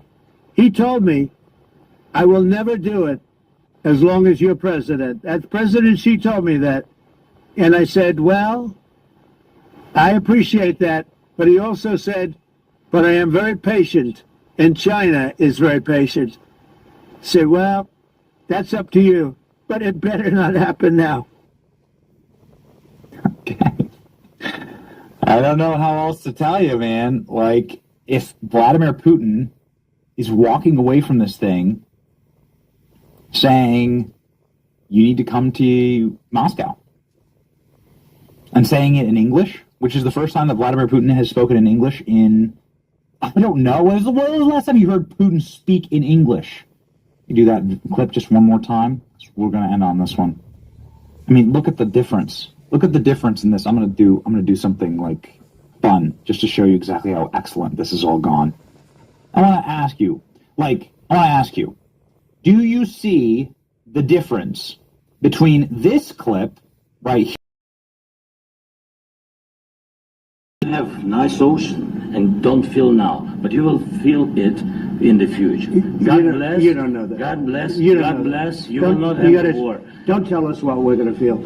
We're trying to solve a problem. Don't tell us what we're going to feel. I'm not telling you. Because I'm you're in no answering on position this to question. dictate that. That's Remember exactly this. what I'm not You're in no position to dictate what we're going to feel. We're going to feel very you will good. feel influenced. We're going to feel very good and very strong. You will feel influenced. You're right now not in a very good position. You've allowed yourself to be in a very bad position, and he happens to be right about From it. the very beginning of the war. You're not Mr. in a Brown, good position. I You don't have the cards right now. With us, you start having not playing cards. But cards. right now, you I'm don't. very You're playing serious, cards. Mr. President. You're I'm playing very cards. serious. You're I'm gambling the with the president lives of the of world. millions of people. You think- You're gambling with World War III. What do you think You're about? gambling with What do you World think War III. And what you're doing is very disrespectful to the country, this country. I'm That's with back all to you. respect to you. Far more than a lot of people said they should have. Now, Yep. a reminder that Trump walked out of this meeting. This is just a minute clip of a 13 and a half minute gutting that happened to Voldemort when he was in the White House. Tried saying thank you. Some of the most famous lines, actually, some of the most famous memes of the Trump era spawned in this exact moment. You don't have the cards, President. That Zelensky is, by the way, in the way that he talks and speaks. Notice notice the slight difference between this actor, right? He's just an actor. That's what he does. He's a professional TV guy. He's a famous actor in Ukraine. That's it. That's all he did. That's all he ever did. That's why he was chosen for this central casting. There's the difference between that and this. Putin wants to see that as much as I do. So, again, Mr. President, I'd like to thank you very much, and we'll speak to you very soon and probably see you again very soon. Thank you very much, Vladimir. And next time in Moscow. Oh, that's an interesting one. I don't know. I'll get a little heat on that one, but I could see it possibly happening. Thank you very much, Vladimir. And thank you all. Thank you. Thank you. Don't mix pink salt with lemon and 2 other ingredients if you don't want to donate your entire wardrobe in less than a week. Don't believe me? That's it. Notice the difference. The difference is that one wants to make peace, one wants to make war. Like, I don't know. Like, what do I know? You know, like, what do I know? But all I can tell you is the things they said. What they said was that there was a peace agreement. They had the skeleton of a peace agreement, and they walked away without taking any questions. They didn't want to scuttle anything. The major warning from both parties, Trump and Putin, the major warning was, don't mess it up. We're in a really good spot. Don't mess it up. We're not going to take any questions. We're not going to let any people meddle. We're not going to let you screw anything. Don't mess it up. And let's get peace. Peace. An ugly peace is better, demonstrably, than a hot war. Absolutely. And so Zelensky got kicked out of the White House. Just a reminder, they had a lunch planned. They marched Zelensky out of the White House, put him in his car, told him to go home. They canceled his lunch. Apparently the White House staff were eating the lunch in the hallway that was intended for Zelensky. And the difference between this is stark. So we'll see. I think it's a great sign that they didn't take questions, as entertaining as it might have been. And I think it's a great sign that Trump just said, hey, I'm going to get on the phones.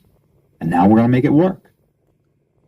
I mean, they didn't really show their cards to use that as, sort of a metaphor for all this. But I think you can divine quite a few. And what does this mean? Peace. That's what we pray for. Peace. Peace, ladies and gentlemen. That's what we want. Peace through strength. That's right. Peace through our great American nation, military. This is what they sent overhead. This is what they sent over Putin's head. This is peace. This is how you get peace, ladies and gentlemen. And so there they are. Here it is. The massive flyover. And hopefully peace through strength in our time. Ladies and gentlemen, it's always an interesting one. You never know. Just a big shout out to our production team that is always locked in. We have so many exciting things and missions to take on in the future. We're going to do them with you, and we're so thankful for you in supporting us. And let's see, it's ALX. Check ALX as a following, can you? Please, let's get ALX up to 1 million. Is there a way to do it? Can we do it? Can we do it? ALX, can you go to 1 million? Come on, everyone, get in there and follow ALX. Ladies and gentlemen, on our way. We're just thankful for you. It's kind of like what Trump, this is kind of ALX's Twitter background. It's kind of like Trump tonight. Yeah, there you go. Peace through strength. Look different in every generation, but with the same outcome. And that is the era that we want to live through. 50 milliliters of lemon juice, 1 tablespoon of pink salt, 1 tablespoon of baking soda, and some ice cubes, right? But don't just mix them in any old way. Nope, there's a right way to do this recipe, and that's what we're diving into.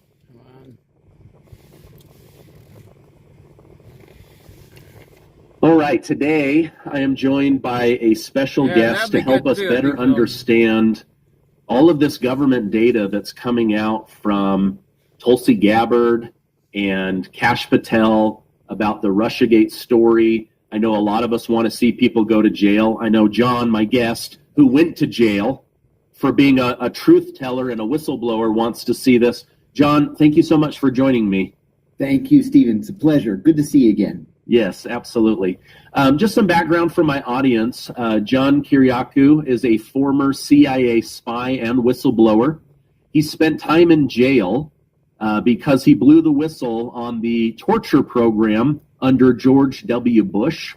He's also authored several books. I'm seeing just out from Kash Patel that they're now finding all this documentation that Hillary Clinton was under 3 major investigations from different agencies for major crimes. At the same time, she was selling uranium to Russia.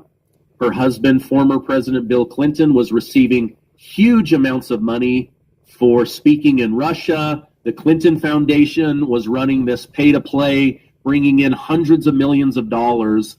And then Obama's Justice Department says, shut it all down, stop investigating her. We don't want any of this coming out to the American public.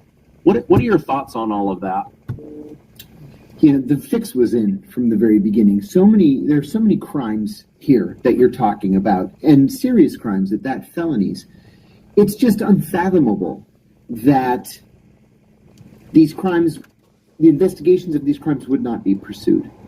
And now that Donald Trump is in the White House and there is no feeling of necessity to protect the likes of the Clintons or John Brennan or Comey or Clapper or any of the others, maybe the wheels of justice can continue to turn. I will say there's one thing that I think is important that people aren't really talking about, and that is the fact that when word first leaked out of the Justice Department that this investigation, at first into Brennan and Comey, was going forward, the crime that was being alleged was lying to Congress.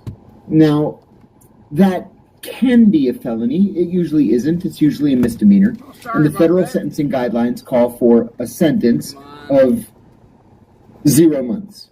Okay, you can go look at the chart on the DOJ website. 0 months.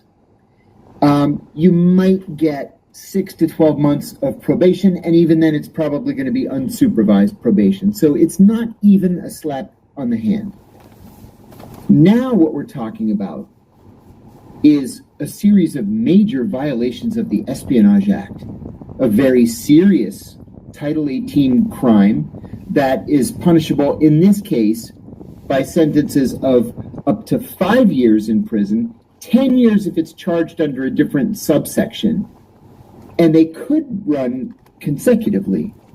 So we're talking about very serious crimes here. And I'll add one thing, and God forgive me for gloating.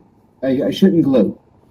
But when I was arrested in 2012 by the Obama administration, and I was charged with 3 counts of espionage, I was looking at 45 years in prison. The judge in my case, this was in the Eastern District of Virginia, Judge Leonie Brinkema, a hanging judge. She said in the very first hearing that she would not respect precedent that was set in the Tom Drake case in the Federal District of Maryland, where the judge there said that Tom could only be prosecuted if the government could prove mens rea, if they could prove that he meant to violate the law. Okay, it was clear that I never meant to violate the law. Point 1. Point 2, she said that it was possible, this was in response to a question from my attorneys, it was possible for a person to commit espionage accidentally. And then she said for the purpose of the prosecution, she was going to define espionage thusly: providing national defense information to any person not entitled to receive it. Period. Whether you did it on purpose or you didn't on purpose, whether there was a threat to the national security or no threat to the national security or damage. If you did it, you did it. And so she had me. Now, they ended up dropping the espionage charges against me because I hadn't committed espionage. But what Brennan and Clapper and Comey and Clinton are accused of doing by Judge Brinkema's precedent-setting decision is committing espionage. And so this case is far more serious than people realize. Okay. I want to get deeper into that. Let me roll a clip between John Solomon and Glenn Beck about the Hillary Clinton situation, and then we'll react to it. What is the next thing we look for? What's the next domino? When you wake up in the morning, you're going to see perhaps the most stunning document I've seen. It's an FBI timeline. In the other Clinton case that we never talk about, we always talk about Clinton emails, but the bigger case that the FBI had, 3 separate FBI offices were working on political corruption, looking at the Clinton theme. You're going to know the names of people who said shut it down, who blocked the FBI from carrying out a lawfully predicated 3 investigations. When you see that, I have to tell you, I knew it existed. I didn't know how dramatic it was. People are going to see that in the morning, and I think it's going to wake us up to the other reality. We protected the Democrats in this same illusion. The goal was not only to harm the Republicans and conservatives, it was to protect Democrats who may have engaged in wrongdoing. Yeah, I said that earlier in the show, that I think part of it was to kick dust or dirt over the trail. It wasn't just Donald Trump. That's exactly the right way to look at it. Yeah. Who's releasing this? Where's this report coming from?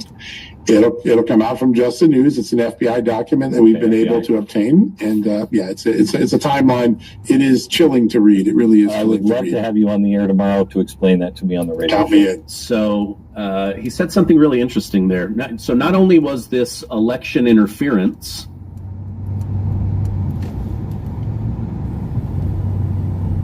That's a buffer now. Seriously, come on.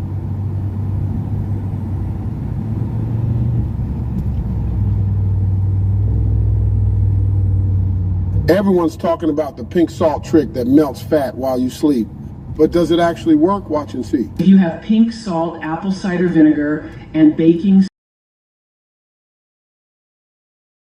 and so not only was this election interference, this was a cover-up specifically of Democrats, but also in the name of getting Trump, as Glenn Beck said, they were kicking dust over the trail. They needed all of this Russia, Clinton Foundation, high speaking fees, uranium, all of that, Benghazi, the 30,000, it all had to be covered up. And so in order to cover it up, they put the spotlight on Donald Trump. Do you think that's what was really happening? Absolutely, yes. And there's a word for that. It's called conspiracy. And And that's another 5 years per charge on top of the other charges. I think that's exactly what they were going to do. And I'll tell you another thing that I remember. Well, first of all, I'll tell you one of the things that I learned very on in my own case was both sides, the FBI and the defense. The very first thing they do, literally, is to make a timeline. Because you can constantly add to the timeline, and just the timeline, by the end of it, will tell the entire story. The entire defense is contained in the timeline. The entire prosecution is contained in the timeline. That's what they were doing on the Clintons, was coming up with a timeline. That tells me that the investigation was very far advanced. And one other thing that I remember, that I occasionally reflect on, it was just days before the 2016 election, the government of Qatar announced a donation to the Clinton Foundation of $500 million. Why? $500 million, man. Pay to play. That's why. Like everybody else, the Qataris believed that Hillary Clinton was going to be president, and by God, entree into the Oval Office. So yeah, this went very deep. This is not something that they just, were winging. This was well thought out, well planned. They just didn't think Donald Trump was going to win and turn it on them. Yeah. Wow. Well, thank goodness he did, and thank goodness he won a second time. Let me go a little bit deeper here. I feel that between Barack Obama, Hillary Clinton, James Comey, James Clapper, John Brennan, others, the strongest case for somebody going to jail, in my opinion, is probably John Brennan and Senator Adam Schiff. What are your thoughts on all of those names, and who's most likely to go down? I think Brennan's most likely to go down. He appears to have been the ringleader in this whole thing. He appears to be the one that actually conceived of the conspiracy and then carried it out. So I think he's going to be the easiest one to take down. Comey, I think, is going to be difficult, because Comey can argue that, he was just following the evidence wherever the evidence was leading him. He had to misspeak before Congress so as not to, probably, even if it's a lie, it's probably a defense. Schiff is new. Now, I'm biased. I loathe Adam Schiff. But Adam Schiff... I do too, just to be clear. And I admit my bias. But Adam Schiff is exactly the kind of person that our country doesn't need and shouldn't want on Capitol Hill. Because he knew that the whole Russiagate scenario was a lie. Of course he did. He's an attorney, for God's sake. And he was on the Intelligence Committee. So he knew it was a lie, and yet he perpetuated it in public. So at the very least, there ought to be discussion of a conspiracy charge against Adam Schiff. Yeah. One thing that I think is interesting based on documents in the last week, John, is it appears that John Brennan, he took the intel from, okay, we got to cover up for Hillary Clinton. Obama is mad that Biden, or that Trump won. And so you have the head of the CIA crafting this story. Then you have Adam Schiff, who we just learned believed he would be the next head of the CIA if Hillary Clinton won. That's right. These two start conspiring to take out a sitting president. I think that's where there could be a conspiracy connection. Yeah, I think so too. I hope that there is time left in this administration. We're a little bit more than a little bit less than 3.5 years from the end of the administration. So I hope there's time to really bring this to fruition, because these are very serious charges. I used the words coup attempt last week on a podcast. I don't think I'm overstating it by saying this was an attempted coup in 2016, and it should be taken seriously, and it should be punished severely. The American people, at the very least, are owed the truth as to what these officials were doing, apparently in the name of the American people. We've already seen California burn, Texas drown, and tens of thousands take to the streets in protest. These officials were doing apparently in the name of the American people. I had a friend of yours, Russ Tice, on recently, and he wrote you in prison. He believed that you were innocent. He, did everything that he could, but he was telling me, you think the NSA doesn't have all this dirt on Hillary Clinton, those emails, all of that stuff? So why aren't they? That was my question to him. Why aren't they releasing that? And he said, because they use all of this to control the board the way they want it, not the way that Trump wants it. So Trump may want justice and these to come out, but the deep state says we're still in control and we're not helping you take out these names. There it is, right there. There it is. Now, NSA can argue disingenuously. I shouldn't be smiling because it's not funny, but they can. Even if we have the information, it was collected incidentally because our charter says and American law says we can't collect on American citizens. Well, that's practically all they do is collect on American citizens. It's no secret that they built this gigantic facility in the Utah desert that has enough storage to hold every phone call, every email, every text message, every piece of metadata from every American for the next 500 years. They didn't accidentally build that. They built that on purpose. And when questioned, they would just say, 9/11. Yeah. And Congress would say, oh, yes, 9/11. Yes, go ahead. Here's another $5 billion. Go ahead and spend that. And we'll give you 5 more at the end of it. So, yeah, remember, as you just said, NSA is a part of the deep state, an integral part of the deep state. And they don't see their job as helping Donald Trump.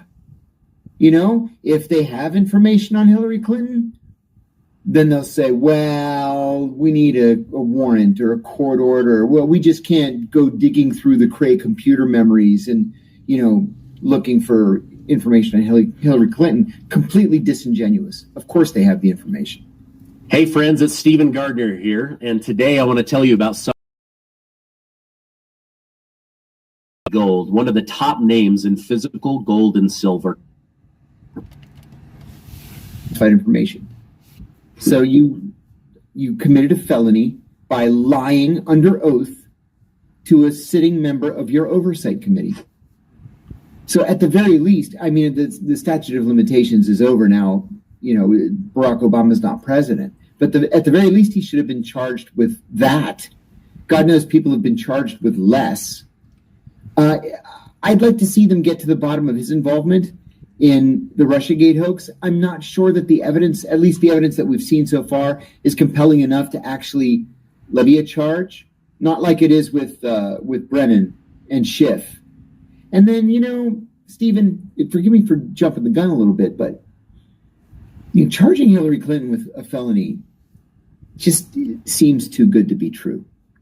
I mean, that's kind of all what all of us want to see as an end game. But on many of these crimes, the statute of limitations has expired. She should have been charged with espionage, at the very least, just for having the email server. But you see, that's another dirty little secret of Washington, something I learned when I was on the staff of the Senate Foreign Relations Committee. They all use private servers.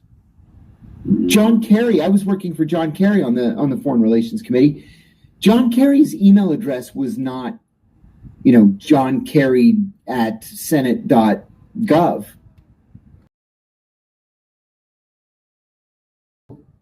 Email address. And he would demand that we send him classified memos for both of us. Wow. But that's just the way it's done. And they all do it, all of them. And that's why they didn't go after Hillary Clinton for that email server.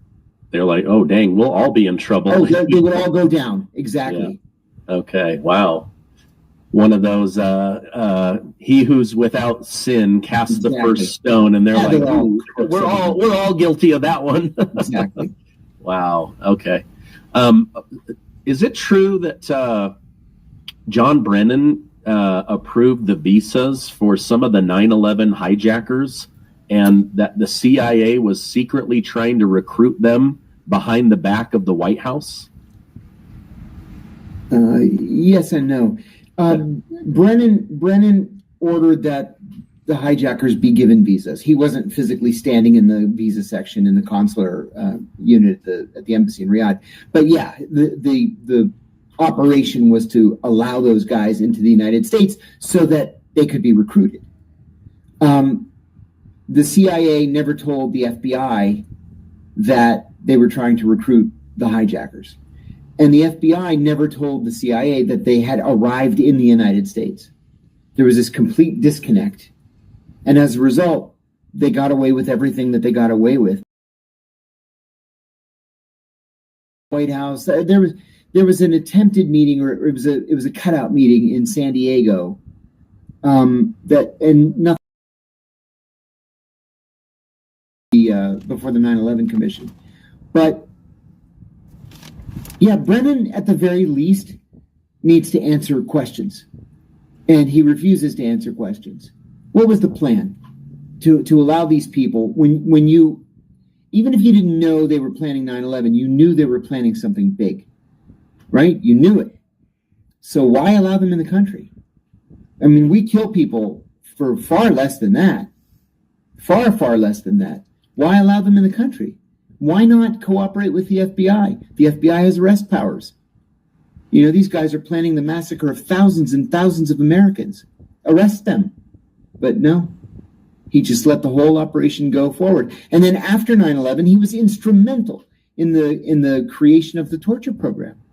There's nothing good about this guy at all. I've known John Brennan for 35 years. There's nothing good about this guy. And he frankly was in over his head intellectually.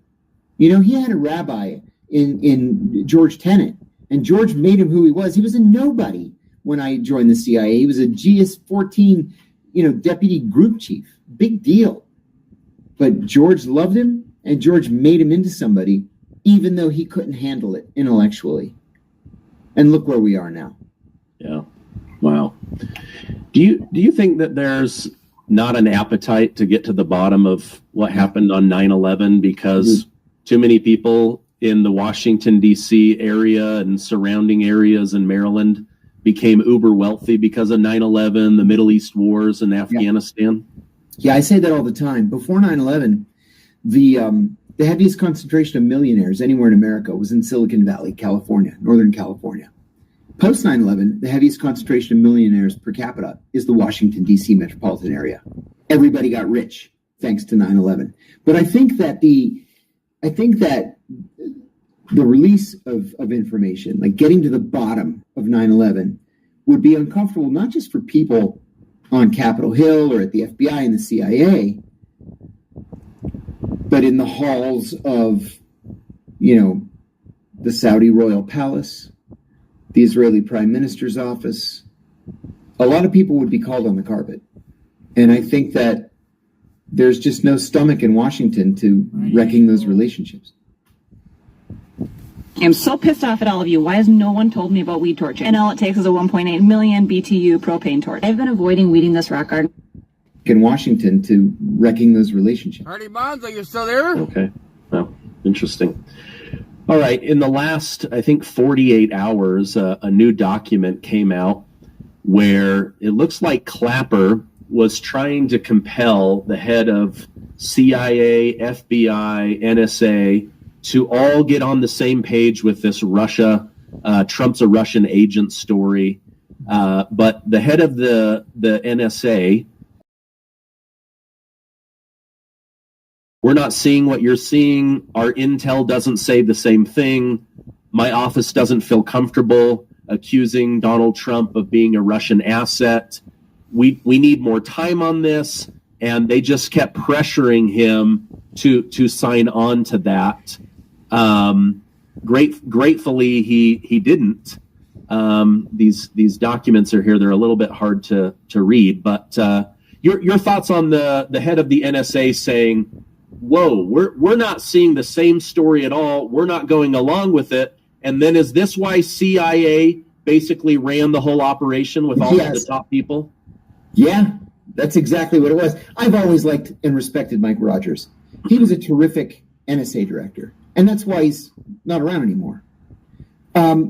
He was, I've said this 1,000 times. When I was at the CIA, we were trained to follow the intelligence. Okay, you can't just come up with a conclusion and look for the intelligence to support your conclusion. That's the opposite of what it should be. You should gather all the intelligence and let it lead you to the story. That's not at all what they were doing on this Russiagate case. John Brennan at the time was telling everybody in Washington who would listen to him that he wanted to be Secretary of Defense. And he was going to be Secretary of Defense under President Hillary Clinton. And Hillary Clinton was going to be president if they could stick Donald Trump with this tar baby called Russiagate. And when NSA said, we're not seeing any evidence that this is true, then they just made it up and ran with it without NSA. It was as simple as that. That's why I keep calling this a coup attempt. They were trying to deny the voters of the United States the right to elect a candidate of their choice. Wow. Okay, so Brennan Brennan wants to go from CIA to DOD to the head of the Pentagon, and Adam Schiff wants to go from a lowly congressman from California that really lived in Maryland. That's right. And be the head of the CIA. I'm telling you, these guys got together and conspired to unseat. This is a coup against Donald Trump. Wow. It was a coup. Yeah, that's right. And, it gives you an insight into the narcissism that fuels Washington, too. It's just astounding. And it's not specific to one party or the other. It's everybody. You have to be a narcissist to succeed in politics. You have to be. My attorney said something to me the other day. We've been friends for decades. And he's a former Deputy Attorney General of the United States. About you is you've been in this city for 43 years, and you still think that people do things because they're the right thing to do. He said, that's very amusing to me. Yeah. Well, that says a lot about you. I got caught up in some stuff several years ago, and I said to my wife 2 years later, it didn't cross my mind that these people could lie and cheat. And she said, that's why they got you, And I was like, oh, dang it. Yeah. It's a sport in Washington to ruin people's lives. Like Harry Truman said, if you want a friend in Washington, get a dog. Wow. Okay.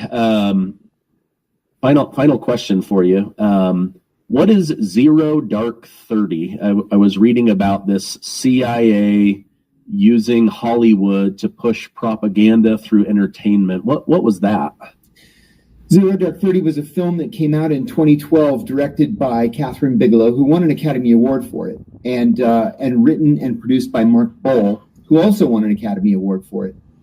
It was a shoot 'em up pro-American propaganda film that perpetuated the lie that the CIA's torture program led to the location of Osama bin Laden.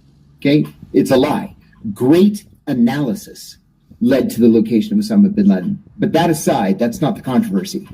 The controversy was that the CIA worked with the studio hand in glove to get this movie made. They invited Catherine Bigelow and Mark Bowl to the CIA headquarters building. The deputy director of the CIA, Mike Morrell, gave them a classified briefing over a classified mock-up of the bin Laden compound, allowed them classified briefings from analysts from the CIA's Counterterrorist Center, and in return, those analysts and senior CIA officers were given tickets to the movie's premiere in LA, and if you couldn't make the premiere, they were given watches. Okay, all of that's illegal. All of it. It's bribery. It's violations of the Espionage Act. Literally every part of that story is illegal. Felonies. And then to make matters worse, after bin Laden was killed, Leon Panetta, who at the time was the director of the CIA, went on to become Obama's second Secretary of Defense, invited Bull and Bigelow to an attaboy victory party in the CIA auditorium called the Bubble. In the Bubble, he gave a classified speech, and he outed the names of the Navy SEAL Team 6 officers who killed bin Laden. Well, that leaked to the media. And then what they did at CIA was they issued an apology. They said that Panetta didn't know that uncleared people were in the audience, which was a lie. He had invited them. And then not only did they redact the names of the SEAL Team 6 officers, they redacted another 27 lines from the ostensibly unclassified attaboy speech that he gave. Now, that's multiple violations of the Espionage Act right there. Remember, providing national defense information to any person not entitled to receive it. I followed this from prison, and I hand wrote on a legal pad an op-ed, and I sent it to the Los Angeles Times, and they ran it, saying Leon Panetta should be in prison.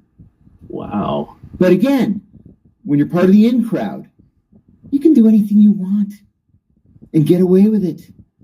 Classified briefings, get a Rolex in return, get a trip to LA, some fancy Hollywood premiere. Don't worry about revealing classified information. You can do it. Nobody's going to say anything to you. And that's exactly what happened. Don't mix pink salt with lemon in less than a week. Don't believe me? Give me 60 seconds to explain. This is the pink... Anything to you? And that's exactly what happened.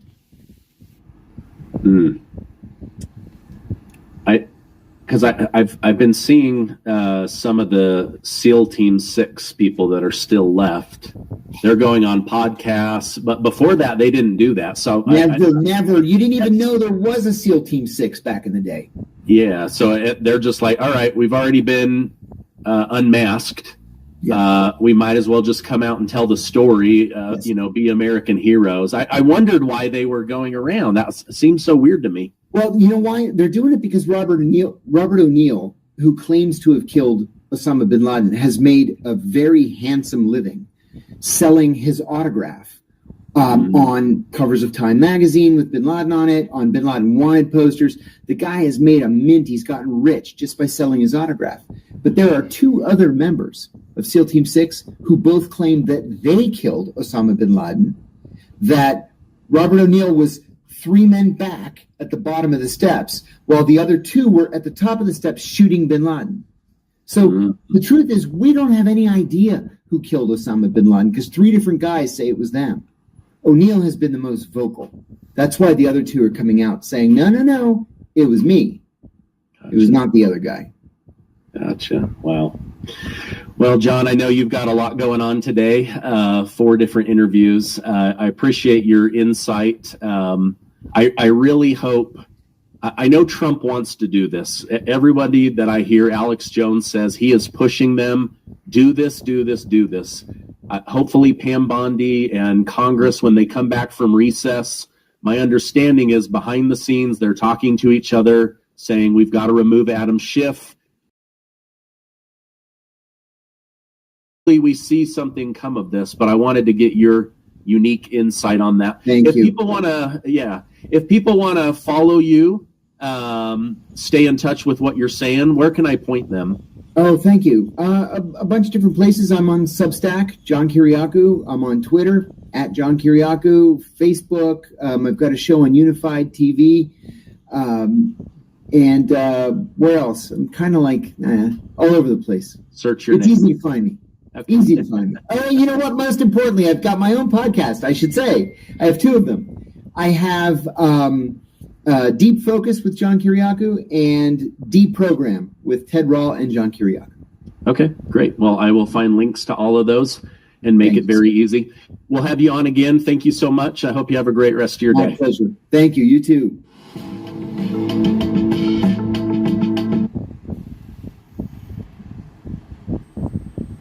So we're going to a property in Bellwood, and we're trying to figure out whether it makes sense to wholesale it or... This one. Baby, can't you see? There's nothing else for me to do. Hopelessly devoted to you.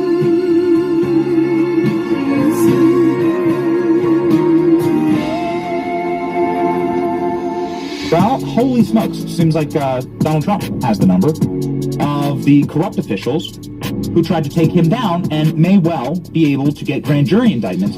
Again, if you can't return a grand jury indictment, you can't move forward in the prosecution. That's how the grand jury system works. The feds are making their case right now in multiple courts around the country, outside of D.C. Now, if somebody like us, community college graduates, can figure this one out, then of course the smartest minds in the world inside of the DOJ and inside of the FBI and inside of Trump's prosecutors can figure this one out, right? Stephen Miller running them all. And they've been able to impanel grand juries outside of the District of Columbia. Thank God. Even whilst they are doing a military takeover of the District of Columbia, which is freaking awesome. So this is the news. I mean, it's off the top. This is like breaking. This is the news off the top of the show, and it locks in with something that I think is very important from this morning. Hillary Clinton suddenly changing her tune on Donald Trump. It's an amazing thing that's happening right now. So I want you to see, first off, this important clip from John Solomon, where John Solomon talks about the number of grand juries that are currently ready to return indictments outside of Washington, and they're doing this really fast. It's an amazing piece of work from the Trump DOJ and his top prosecutors. Here we go. Listen, the way you opened your show, there's no better description of what the conspiracy is. It's a conspiracy to protect potential Democrats from potential criminal prosecution and then to violate the civil liberties and privacy and reputations of innocent Republicans to create an alternate story to protect political interest, meaning what's going to happen in the election. That's what it is. It's not more complicated. I know people say, oh, a conspiracy case is going to be complicated. No, it's really not. We protected Democrats. And the cycle is Hillary has two problems. Email, now corruption. We can prove that was active at the time. Hunter Biden's got corruption in taxes. And by the way, the first evidence of that comes in March through May of 2016. And then 2019, it's Hunter Biden a lot more. And so we impeach the president, and we have the government actually creating stories that I think we will prove were false. And then in 21, they find Joe Biden's classified documents at UPenn office in Washington and his garage, and they got to make Donald Trump look like he's the classified guy first before they can let the cat out of the bag that Joe Biden has the same problem. It's a wash, rinse, and repeat cycle. And in the course of that, two potential crimes are occurring. Obstruction of legitimate investigations. Those are overt acts of a conspiracy. And then the violation of innocent people's civil liberties to create a political ruse. That is where I believe the grand conspiracy case is headed. I believe that there are multiple grand juries that have begun work around this country in multiple jurisdictions outside of Washington where can report that, or you have reason to believe that? Nope, I have confirmed witnesses and who've had contact with the grand jury. So there are grand jurors in multiple locations. Some of those are in Virginia. I believe one is going to begin based on early discussions in Pennsylvania. There may be one in New York. And so the activity has begun.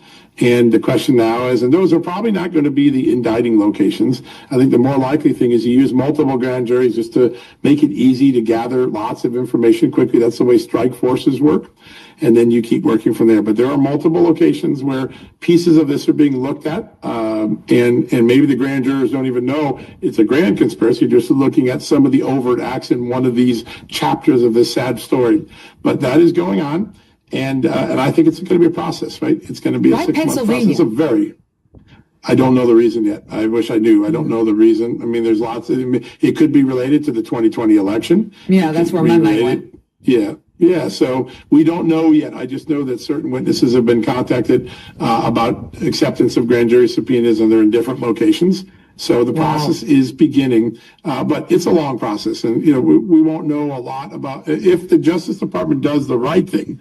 unlike the Obama and Biden Justice Departments that leaked anything, the grand jury process will be unbelievably secret and will be masked from it because that's the way the process is supposed to work.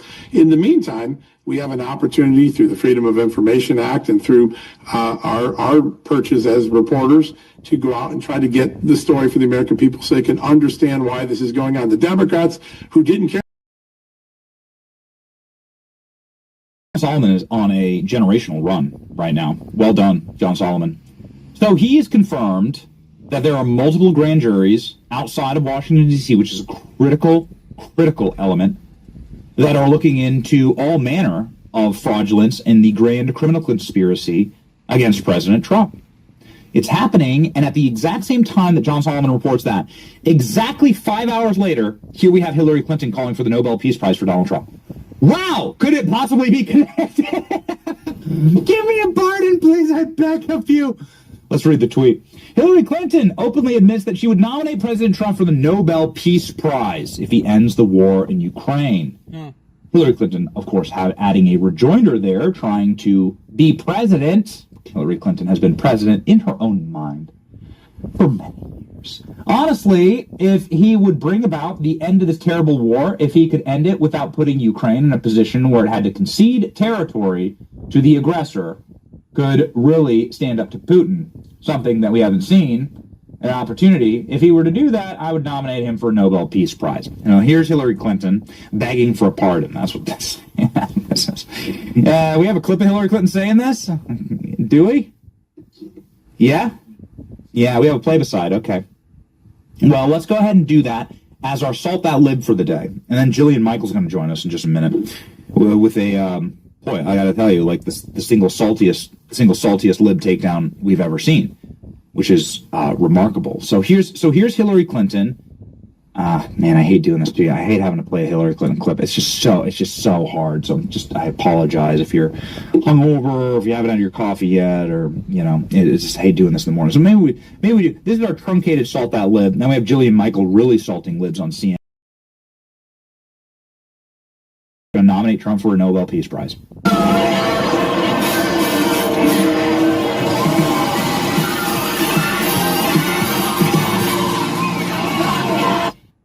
If President Trump were the architect of that, I'd nominate him for a Nobel Peace Prize. We are on the precipice of a meeting between President Trump and President Putin in Alaska. Drawing on your experience as Secretary of State, if you were en route to Alaska, what would you be looking to get? What does an acceptable deal look like? He is not meeting with a friend. He is meeting with an adversary, and an adversary who wants to see the destruction of the United States and the Western Alliance. But if he could bring about the end to this terrible war where Putin is the aggressor, invading a neighbor country, trying to change the borders, if he could end it without putting Ukraine in a position where it had to concede its territory to the aggressor, had to, in a way, validate Putin's vision of greater Russia, but instead could really stand up to Putin to make it clear there must be a ceasefire, there will be no exchange of territory, and that over a period of time, Putin should be actually withdrawing from the territory he seized in order to demonstrate good faith efforts, let us say, not to threaten European security. If President Trump were the architect of that, I'd nominate him for. Well, salty lib. Also, Hillary Hildebeest looking tough, man. It's just yikes. They shut down Epstein Island, right? They end the flow of adrenochrome, and then suddenly all of these globalists just end up looking like burned oven mitts. They're all like melting. You're the person with the gun, the person who would do anything to protect the ones you love. But did you know that you could go to jail simply for doing... We're going to open this episode on wormy Chuck Schumer. This is a lie that went around the internet yesterday. So there's a battle for what you'll believe about Trump's bringing out a lot of military in Washington, D.C. to clean up the place. It really is a huge public test on does masculine, muscular care of a city beat the feminist Democrats and how they handle crime. Can feminists handle a city? What happens? Women are hurt. Minorities are hurt. Here's Chuck Schumer. A lot of folks on the Republican side, your Republican colleagues, say that they are... Hold on. What is with the lisp on this guy? Never mind. ...very scared to walk outside in D.C., that they think this is completely the right thing to do. Senator, are you scared walking around Washington these days? I walk around all the time. I wake up early in the morning sometimes and take a nice walk as the sun is rising around some of the Capitol and the other monuments and things, and I feel perfectly safe. They're full of it. Look, here's what they've done, Aaron. Plain and simple. Donald Trump wants to distract. They're full of it, he says. By the way, specifically, he says Donald Trump wants to distract from Epstein.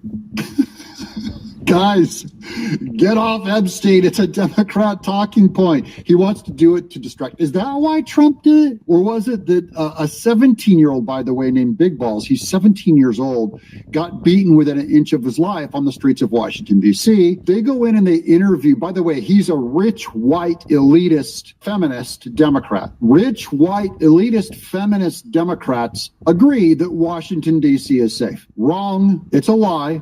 It's not safe. The statistics completely defy what they say. Why he says that on public TV, I mean on a podcast, he thinks everyone is stupid. It is a dog whistle to Democrats. This is our talking point we're going with. Trump's full of it by saying that it was unsafe.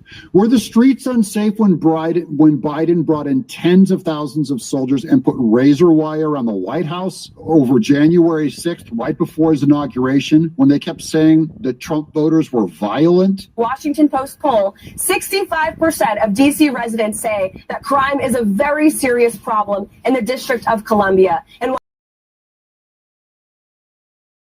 President Trump wants to put them behind bars, and that's what this task force is focused on doing for the next 28 days. The bigger question to Chuck Schumer is, fine, maybe you think it's safe. Let's pretend like you have your security detail. You're probably in a much nicer neighborhood, and you say it's safe. Are you still against the other people who feel compromised? Do you have a problem with busting crime? Do you, a Democrat, have a problem with cops going out and confiscating illegal guns, stopping carjacking, stopping muggings and sexual assault on women? Do you have a problem with that? With the amount of urine and human feces all around your union, around your train station, your bus depot, the kinds of things that people see when they come to your town? Do you have a problem? Are you against Trump doing anything about it? There's Morning Joe. Now, Morning Joe, we know he's pretty slow. Slow Joe, Morning Joe. We know that he's pretty slow. When he's even going, DC crime statistics are pretty clear. I showed this video earlier, but I'm going to show it again. The answer to this problem for Democrats is not, everything's okay, there's nothing to see here, move along. Oh, Washington has dropped 24% or whatever in crime. Well, let me give you some other numbers. The Washington Post took a poll in late April, early May. 91% of Washington residents say crime is a problem.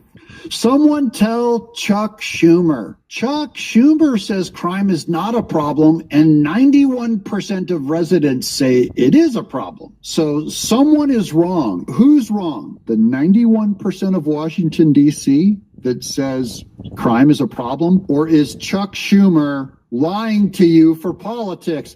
I'll let you tell me in the chat below what you think. 91%.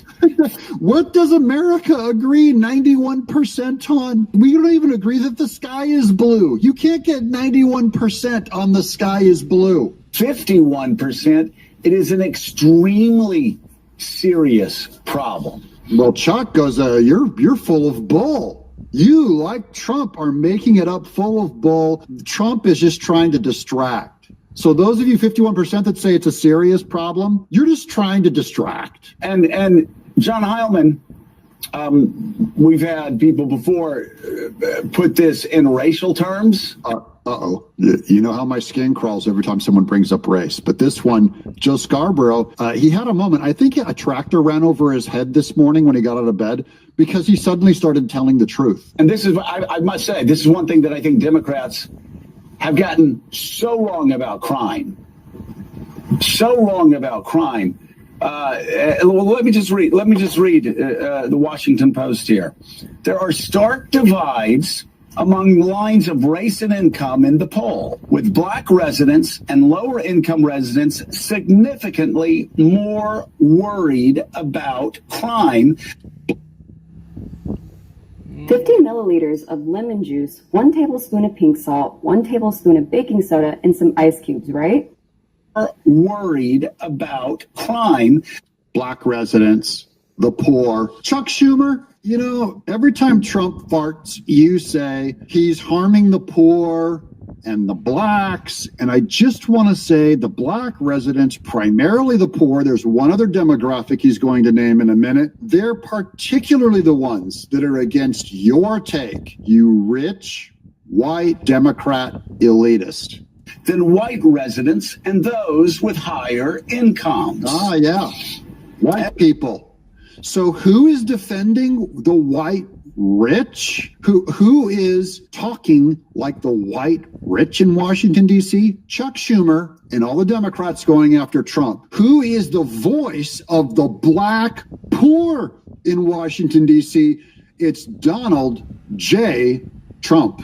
As they were last year, black women are among the most... Okay, women, that's the last one. That's the last demographic I have to check off. It's not just the black poor that Trump represents. It's black poor women. Barack Obama, Democrat Party, the ones you claim to be the voice of and represent. You don't represent them. Trump represents, at least over there in Washington, D.C., moving tanks in there and ending crime. Let that sink in, my friends. Black, poor, women, 90% find more in common with Trump than a Democrat. Ah, the universe is healing. Now, stop voting for Democrats who don't represent you.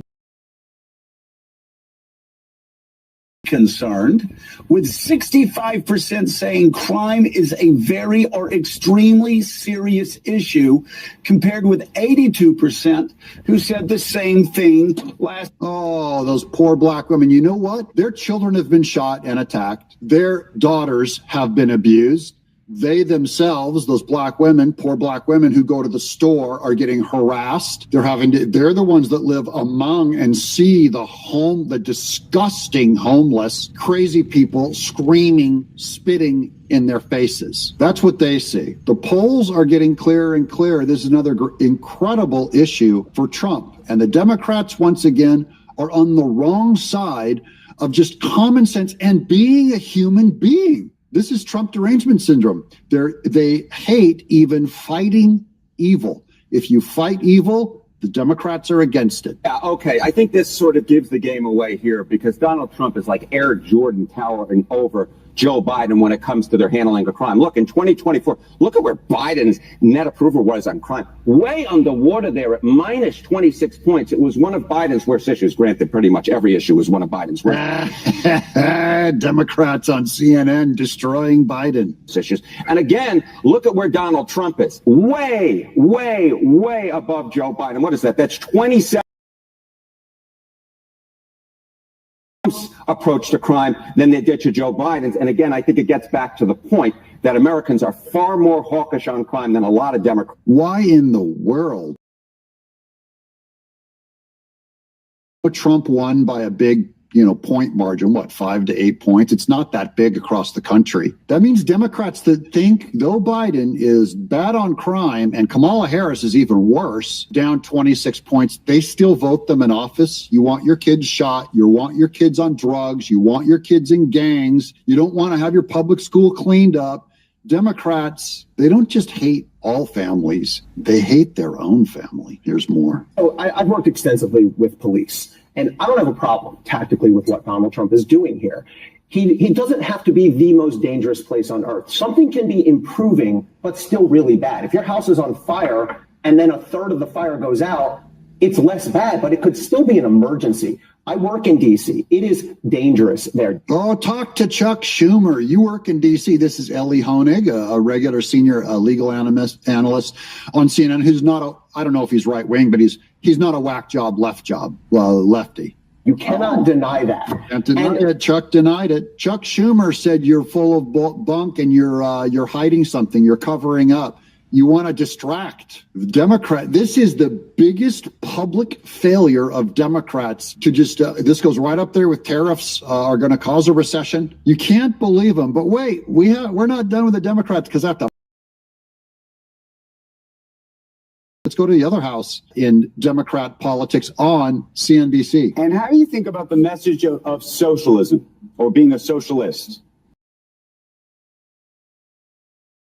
Donnie in New York is running and he's doing very well in his little socialist district. And Hakeem Jeffries, he has one job. You know, Chuck Schumer said Trump is trying to distract by bringing police force, National Guard into Washington, D.C. Now tell me, is Hakeem Jeffries trying to distract from something when they ask him what he thinks of Mom Donnie's pure communist politics? Well, I think, as I indicated, listen, my view about what we as Democrats stand for, what we're fighting for, we need to lower the high cost of living in the United States of America. We need to fix our broken healthcare system, and we need to clean up corruption in Washington, D.C., so we actually have a government. Where'd you get that from? Clean up corruption from Washington, D.C.? What about corruption on the streets? It works for the American people, for everyday Americans, for hardworking American taxpayers, as opposed to working for the privileged few. That's what privileged few. You know, the rich white people that are polling in Washington, D.C., that crime is not as big of a problem as the black female poor. That one big ugly bill was about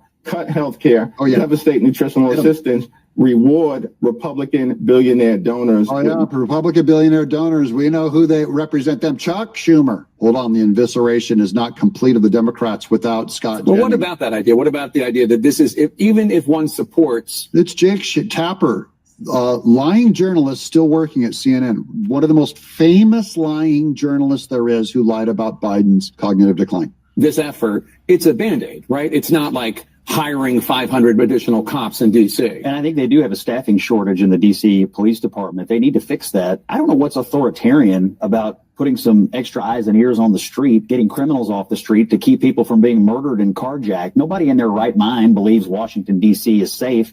And to say... I like that, too. Just want to go back to Chuck Schumer. No one in their right mind thinks Washington, D.C. is safe, meaning, in other words, using Aristotelian logic, law of non-contradiction, A cannot be both A and not A at the same time and in the same way. Or is it law of the excluded middle? If A is B and B is C, then A equals C. Chuck Schumer, therefore, is not in his right mind. He's lost his mind. No one in his right mind thinks Washington, D.C. is safe. Chuck Schumer says it's safe. Therefore, Chuck Schumer has lost his mind. Here's the guy. We did a piece on this the other day on the guy with Janine Pirro's video of the guy that threw the Subway sandwich. We'll show you here. There's a Subway sandwich. He throws it. Yeah, he got nailed with a felony. But wait, here's the big breaking news. Pam Bondi reveals the man who threw a sandwich at a federal agent was a DOJ, Department of Justice employee, Democrat. You can't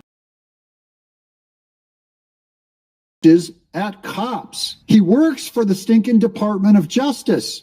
Guys, they haven't even started cleaning out the DOJ yet. In the Department of Justice, he was fired and charged with a felony. Bondi said, this is an example of the deep state we've been up against for several months as we work to refocus the DOJ. This guy technically works for Pam Bondi. Guys, there's tens of thousands of these people, Democrats hired under Biden and Obama, that are corrupt, working against the government, working against you, throwing sandwiches at cops. You don't want to go through their Google searches either. You'd probably have to be in therapy. Look, here they are in Washington, D.C., bulldozing a homeless camp around the Kennedy Center and the Lincoln Memorial. You know, all my male audience out there, we like watching construction equipment. We like watching the tractor. Here goes. He's wiping out all the spoons and needles and drug paraphernalia. There's probably a lot of pornography in there, too. Scoops it up.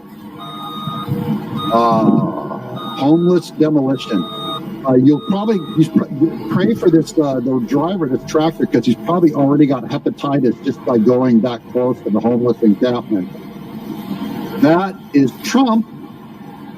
Promises made, promises kept. That's what I voted for. How about you? Wait, last little dig here. Mike Davis, President Trump put AG Pam Bondi in charge of the D.C. police.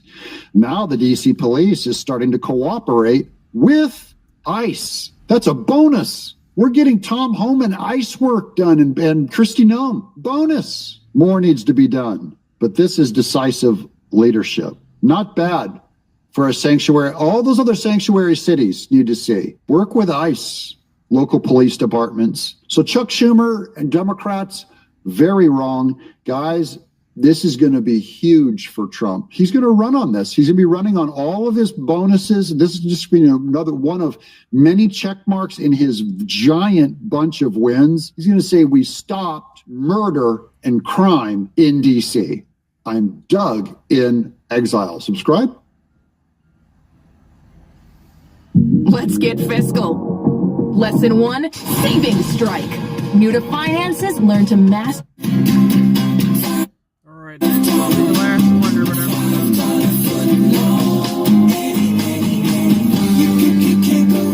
You made Subway $5 footlongs famous. So to thank you, we're making any regular footlong a $5 footlong. Get that? Any regular footlong, piled high with flavor, $5. Join the celebration. Left-wing men have criminally low, terminally low. It's its own pandemic. I mean, the real pandemic are men like this who decide that because they want to try and get some chick who looks like an orc. Come on, lady. Fight the power. I don't know, dude. I'm not sure. This guy, the left-wing protester. I've been protesting. Well, what happened to this guy protesting in L.A.? I shot me in the nuts, and now I'm losing a ball. Surgery is tomorrow. So, fact check. Guy has on these pink painted fingernails. Did he ever have any balls? I don't know. I'm not going to be the one to do the fact check. But I am here to tell you that there is a real problem with soy beta rage on the left. And it's a true crisis. But it is also a hysterical crisis. It ends in some really funny videos like this. A man caught throwing a Subway sandwich at federal officers in Washington, D.C. He has now been charged with a felony, but I think the original crime is obviously going to be the fact that this man clearly has some real deep-seated mommy and daddy issues. Let's go ahead and watch the original video.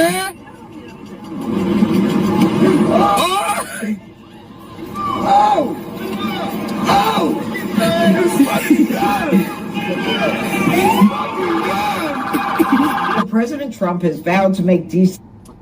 Boys, grab me the video. I need the video of a man running around and screaming at the officers, please. So this is Judge Janine responding. That's what I need. Screaming, taunting, raging, hysterically, shrieking at the officers. I need it, and I need it now. Well, let's go. Let me know when you got that, Klein. Let's just load it up as a play-beside. Yeah, I need the original clip here, please. It's going to be very important to play. There you go. That's it right there. ALX just sent it. Please load that. Thank you. I'm going to show you guys the full. Breakdown. I mean, listen. You know what? It's live. Sometimes you get an asset wrong. There it is. Pop it up. Here we go. You see these fascists right here in our fascists? Fuck you! Fuck you, fascists! Shame! Shame! Shame! Oh, back up! In front of me! Motherfucker! Oh! Oh! Oh!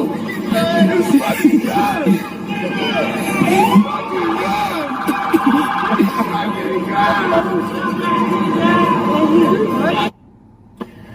Could you imagine being that thing's parents? Because I can't call him a man. You're not a man. You're just not. If you're limp-wristedly raging in favor of the machine, you're raging in order to have Washington, D.C. be a crime-addled hellscape that nearly killed my family and has killed many other families. Many don't escape Washington, D.C. It has the murder rate much higher than most third-world failed states. But that's what this man is fighting for, right? This man is fighting for more little black kids to be just like shot in drive-by shootings. That happened on my block, by the way, with regular occurrence. That's what he's fighting for. This is what these people are. It's grotesque. Second. Well, ladies and gentlemen, we just found out that Cuckboy here was actually a DOJ consultant. It's a contractor, man charged with felony for assault, hitting federal agents with a Subway sandwich. His name is Sean Charles Dunn. He's 37. And Janine Pirro said in a statement that the police are not out there to get pushed around or beat up.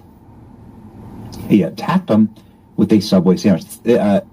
This individual, look at this, even during the receding hairline, all of it. The receding hairline, the beta soy rage, the mommy and daddy issues, all of it is just archetype stuff. It really, and there we go. Of course, here he is outside of the subway. Look at this. Outside of the subway. Got it. Outside of the subway and the gay bar. Got it? Okay. Yeah, perfect. What a perfect DC scene here. So apparently, this individual is a federal employee working at the DOJ. Absolutely remarkable, this story. This was explained in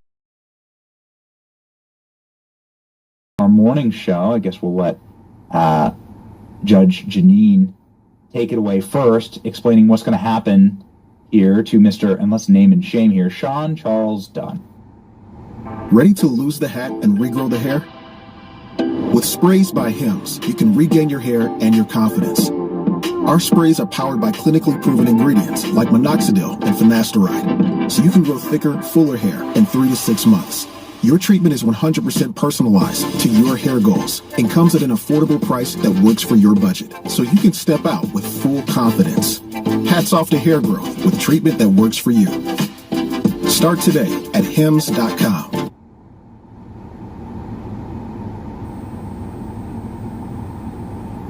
We're not the biggest name in ED medication, so we made the most complete one. But when you're not the industry giant, you can't just copy what everyone else does. We created Rougiette Ready, the first triple action treatment that focuses on all 3 areas of ED. Brain arousal, signal pathway, and blood flow. All 3 because that's what works.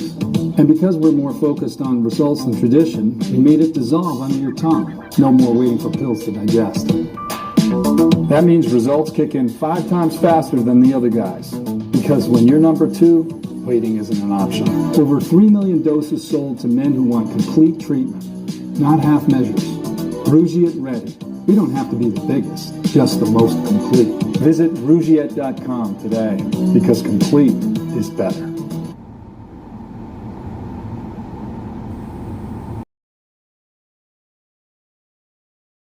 Beautiful again. And as part of his effort to fight crime, he's bringing in our federal law enforcement partners like FBI, ATF, DEA, or Park Police, everybody to help the Metropolitan PD fight crime. And the president's message to the criminals was, if you spit, we hit. Well, we didn't quite do that the other night when an individual went up to one of the federal law enforcement officers and started jumping up and down, screaming at him, berating him, yelling at him. And then he took a Subway sandwich about this big and took it and threw it at the officer. He thought it was funny. Well, he doesn't think it's funny today because we charged him with a felony, assault on a police officer. And we're going to back the police to the hilt.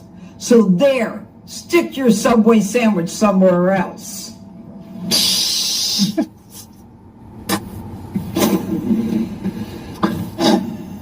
You know what? You can say so much about this administration, but at least we're going to have a fun time. At least it's going to be entertaining. Harmeet Dillon talking about this case on our morning stream, saying some have said this was assault with a deli weapon. No joke to assault law enforcement. FA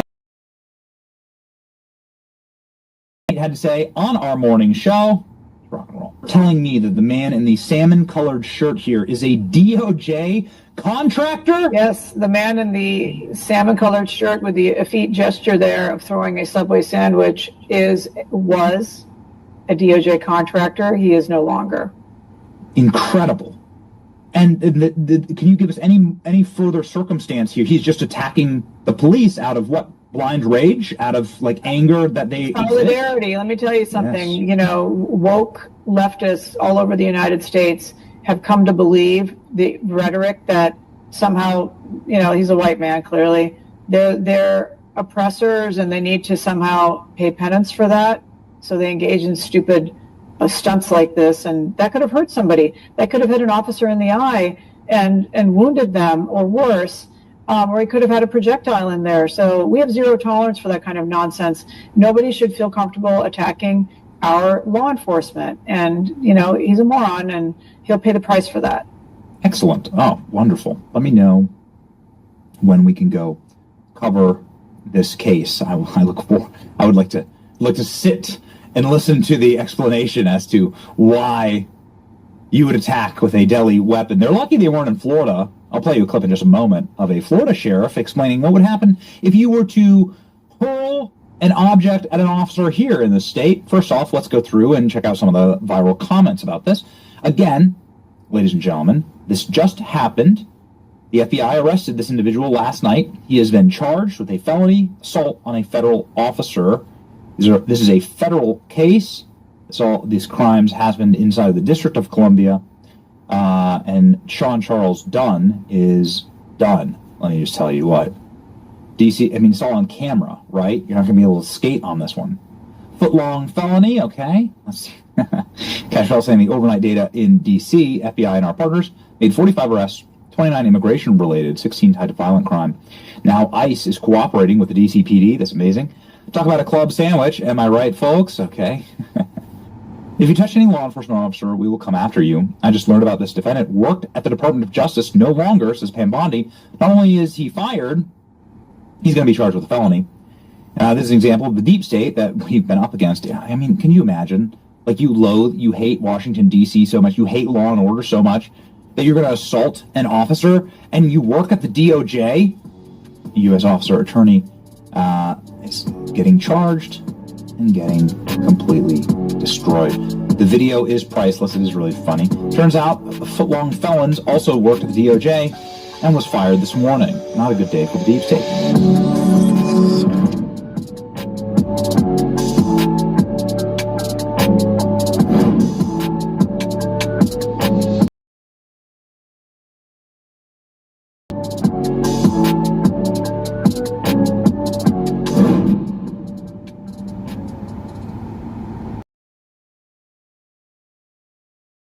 All of you, why has no one told me about weed torching? And all it takes is a 1.8 million BTU propane torch. I've been avoiding weeding this rock garden because no one wants to get on their hands and knees, and we have animals, so I don't want to use chemicals. And then I stumble on this flame-throwing magic. Here's a before and after, and honestly, this whole thing only took me about 10 minutes. It's honestly so fast and satisfying, and then it disrupts root regrowth and kills weeds at the surface. And these ones are so annoying along my retaining walks, it's so hard to get the root. And plus, it's much less soil disruption, which prevents weed seeds from coming to the surface and recycling. One pass can completely obliterate shallow weeds. So satisfying. I'm gonna link it below for you.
Oh boy.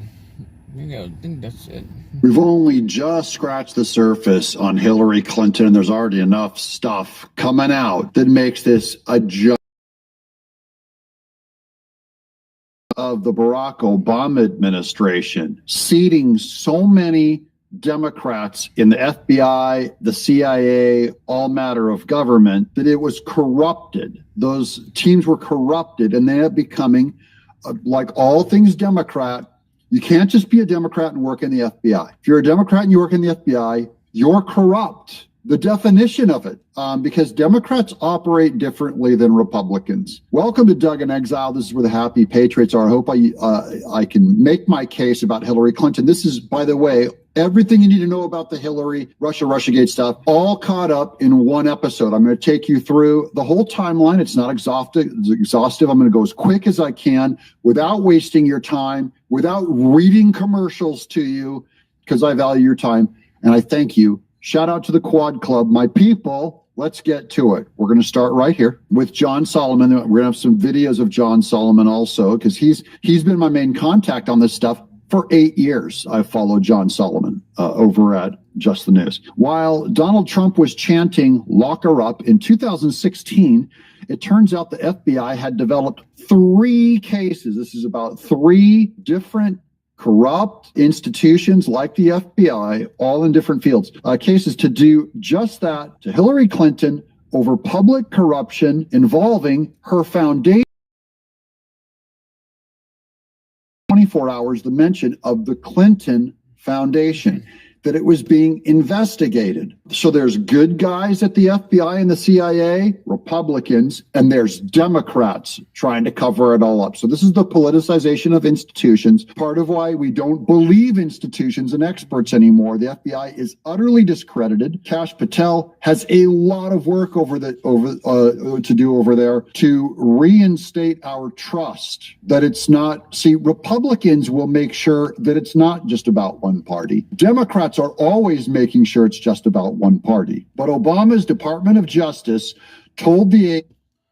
All right, I see all new people here. Hello. Just remember, tomorrow is the Chicago Air Show tomorrow in Chicago. It starts exactly at 10:30. It ends at 3 p.m. If you guys want me to go, we need to get the money to go.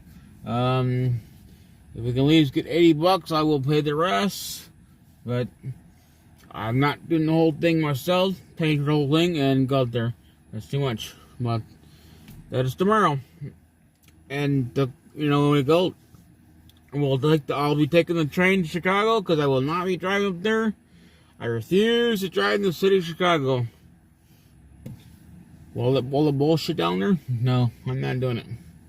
So let's get back here. Let's watch this stuff here. After this one here, we're going to call it a night because I am getting a little tired. When I start, I got to go to bed. Agents to shut it down. So there were good agents looking into the Clinton Foundation. Said, shut down those investigations. So that's the biggest news in the last 24 hours. We can almost stop here. But here's John Solomon, Real America's Voice, but he's from Just the News. John Solomon. Tonight, we're going to tell you about the other Clinton investigation, one that was running in 3 separate FBI offices, New York, Washington, and Little Rock. It was a predicated criminal investigation that was examining whether Hillary Clinton ran a pay-to-play scheme that delivered favors from her perch as Secretary of State, while foreigners and others paid large sums of money to her family foundation. Okay, this is the first we've heard of this in 24 hours. Now, we all know that's what the Clinton Foundation was. They were given all kinds of money to them, another NGO, and they were just laundering money. Okay, they stole it all. There was an investigation coming up this is Barack Obama's FBI looking into it, and CIA and government oversight. We see crime here. Barack Obama said, no, you don't. This thing goes away. This predates the Russia collusion hoax. This is probably why Clinton destroyed those servers that were in her house. And some say she deliberately had those servers in her house. This is Emailgate. The Clinton emails was the big news, that she could have had that server at her house because it was accessible to foreign entities to come and spyware and look and pay her for the information. That could be what comes out. We don't have enough evidence yet. We're still looking, guys. That's why no arrests happen. We're only just now getting to this stuff. We're like, where's the arrests? Where are the arrests? Barack Obama said, don't look. So it's been covered up and it's been wiped from history. Now we have to go back and reconstitute all this evidence. There's not enough there to get her. I'm saying I believe there's tons of stuff there to get her, but it hasn't been rolled out to the public yet. It hasn't been formally investigated by the FBI because it was stopped by Obama. And now the FBI, CIA, Tulsa Gabbard, all hands on deck, look for everything, reconstruct everything. First time. The Clinton Foundation, run by Bill Clinton and their daughter, eventually Chelsea Clinton. 3 separate agencies, 3 separate bureaus, offices of the FBI believe they had predicated evidence to pursue that. Every time they tried to move the ball down the road in the shadows of the 2016 election, they got shut down. I mean, they got shut down at the highest levels of their agency. Andrew McCabe, the deputy director, a man who potentially had a conflict of interest with Hillary Clinton. His wife got money from Hillary Clinton's former campaign chair to run for a Virginia state senate. And by the way, McCabe attended the meeting where that assistance was solicited. He gave the order to his agents that you won't investigate or do anything on this unless I approve it. Downstream from them, 4 different U.S. attorneys' offices under Barack Obama were asked for help by the agents. Agents need help. We need a grand jury. We need to get evidence. We want to move the case down the road. All 3 of those 4 offices told the agents, you're on your own. We will not assist you in your pursuit. The most extraordinary statement in the document that we are going to show you on screen now. They can put it up as you're looking here. The Deputy Attorney General for Barack Obama, Sally Yates, explicitly told the FBI, shut it down, meaning the corruption probes of Hillary Clinton. Think about that. We've seen Sally Yates show up on CNN as a spokesman and go back and forth with Scott Jennings. So she could be in hot water. This is a formal Russia probe to see if Hillary Clinton, remember, she was selling them uranium. She's the one that is compromised with Russia and China, and they say that she has emails to prove it, and that's why she destroyed her server full of emails. They vanished. Kash Patel allegedly, remember, he was working back then. He was a spook for the government and under Barack Obama, and he knew he was one of the good guys pursuing all this stuff, saying, let's go. We have enough. Barack Obama, let's do a grand jury. And then suddenly all these people down the line start saying, cover it up. This goes away. While Donald Trump was out on the campaign trail chanting, lock her up, maybe there was a good reason to lock up Hillary Clinton, he would argue every night. The Obama Justice Department was telling the FBI agents who also thought there might be a reason to lock up Hillary Clinton, shut it down. Remember those words. We have a lot more up for you in a second. We're going to bring in Senator Ron Johnson, someone who's been instrumental in exposing so much of this incredible dirty scheme in Washington. But one last piece of note before I bring in Amanda. We have now confirmed tonight there are some prosecutors who have come forward and are willing to cooperate with Attorney General Pam Bondi. Okay, we have people coming forward, prosecutors from the FBI and the CIA back then, the Department of Intelligence stuff. Now, Adam Schiff is one of the guys also involved in some of this, but Adam Schiff has a unique kind of pardon that does not apply to this stuff. Here's Tom Fenton with that post just to show you how we can still get all these people, even though it's been this long. Adam Schiff's pardon is invalid. Why? Not just the AutoPen scandal. This is different. Adam Schiff's pardon is for, quote, any offenses related to the activities or subject matter of the select committee to investigate January 6th. Schiff is not protected against Russiagate-related offenses. The number one trick for silencing ringing ears? Okay. Let's see. All right, go on. Everyone thinks cleaning your... January 6th, Schiff is not protected against Russiagate-related offenses. So because they named it specifically in the Biden auto pen pardon, and they didn't give him a blanket one, they gave Adam Schiff a very specific one about J6. That's where they thought that. Okay, so here's more from Julie Kelly on that original post. We have an FBI investigation into Flynn, that's Michael Flynn, Kislyak leak involved 167 individuals. These are the intelligence people. 167 of them is a massive conspiracy, guys. This isn't one or two people. This is widespread. And you know what's going to happen? They're going to indict all of them. Kind of like Fani Willis did with Trump's people. She went after 18 people for those RICO investigations because you want to shake out testimony from them, get them to flip on each other, get their stories to conflict under oath, and you've got them. And then you get them to plea deal out. You cannot keep a secret with 167 individuals. One of them will be bought off.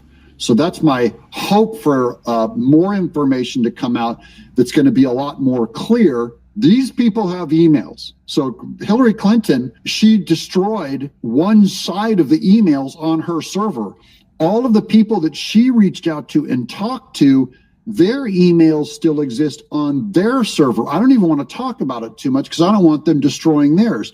But there's possibly 167 Democrat people in the FBI, CIA, all matter of government, including aides and people that worked for the Obama administration, that communicated with Hillary. They have the email on their server. They didn't get rid of 167 of their servers. According to new docs, top White House officials were top suspects, and the inquiry expanded from there. But Chris Wray, and Stephen D'Antuono, DC FBI office chief, chose the investigation, closed the investigation in 2020 with no arrests. Now, we're going to get to some of those names, but here's the main document, everything redacted. On what date do you identify a Washington Post? This is their leaking to the Washington Post in 2017, called Four Burning Questions on Russia. This is all redacted. People. Okay, wait, here's more. Well. Department of Justice, 4 of the 4 FISAs were illegal. They all knew and signed anyway. The Department of Justice and the FBI approved the FISA warrant. Yates, Buente, Comey, McCabe, and Rosenstein. Judges were corrupt too. Judges approved the FISA. Deary, Collier, Conway, and Mossman. McCabe, though, under oath said no dossier, no FISA warrants. It's a conspiracy. They're all in on it. Here's all their signatures. James Comey, Rosenstein, Sally Yates, Andrew McCabe. I don't recognize the others, but we're going to get, there's plenty of people to look for. Here's what DNI, Tulsi Gabbard, this is what started the whole thing. So I'm going back to the timeline of, we first heard about these documents, okay? Newer, expansive documents on how deep the cover-up goes. Tulsi Gabbard, this is from yesterday. You know why people aren't in jail? Because this is just now coming out and declassified and looked at yesterday. And guys, there's going to be hundreds more documents coming out according to Gabbard. Like they can start subpoenaing the servers of those 167 agents, which they should. Newly declassified top secret document emails sent on December 22nd, 2016, complying with President January 2017 ICA, Intelligence Committee report about Russia exposed how DNI James Clapper demanded the IC fall in line behind the Russia hoax.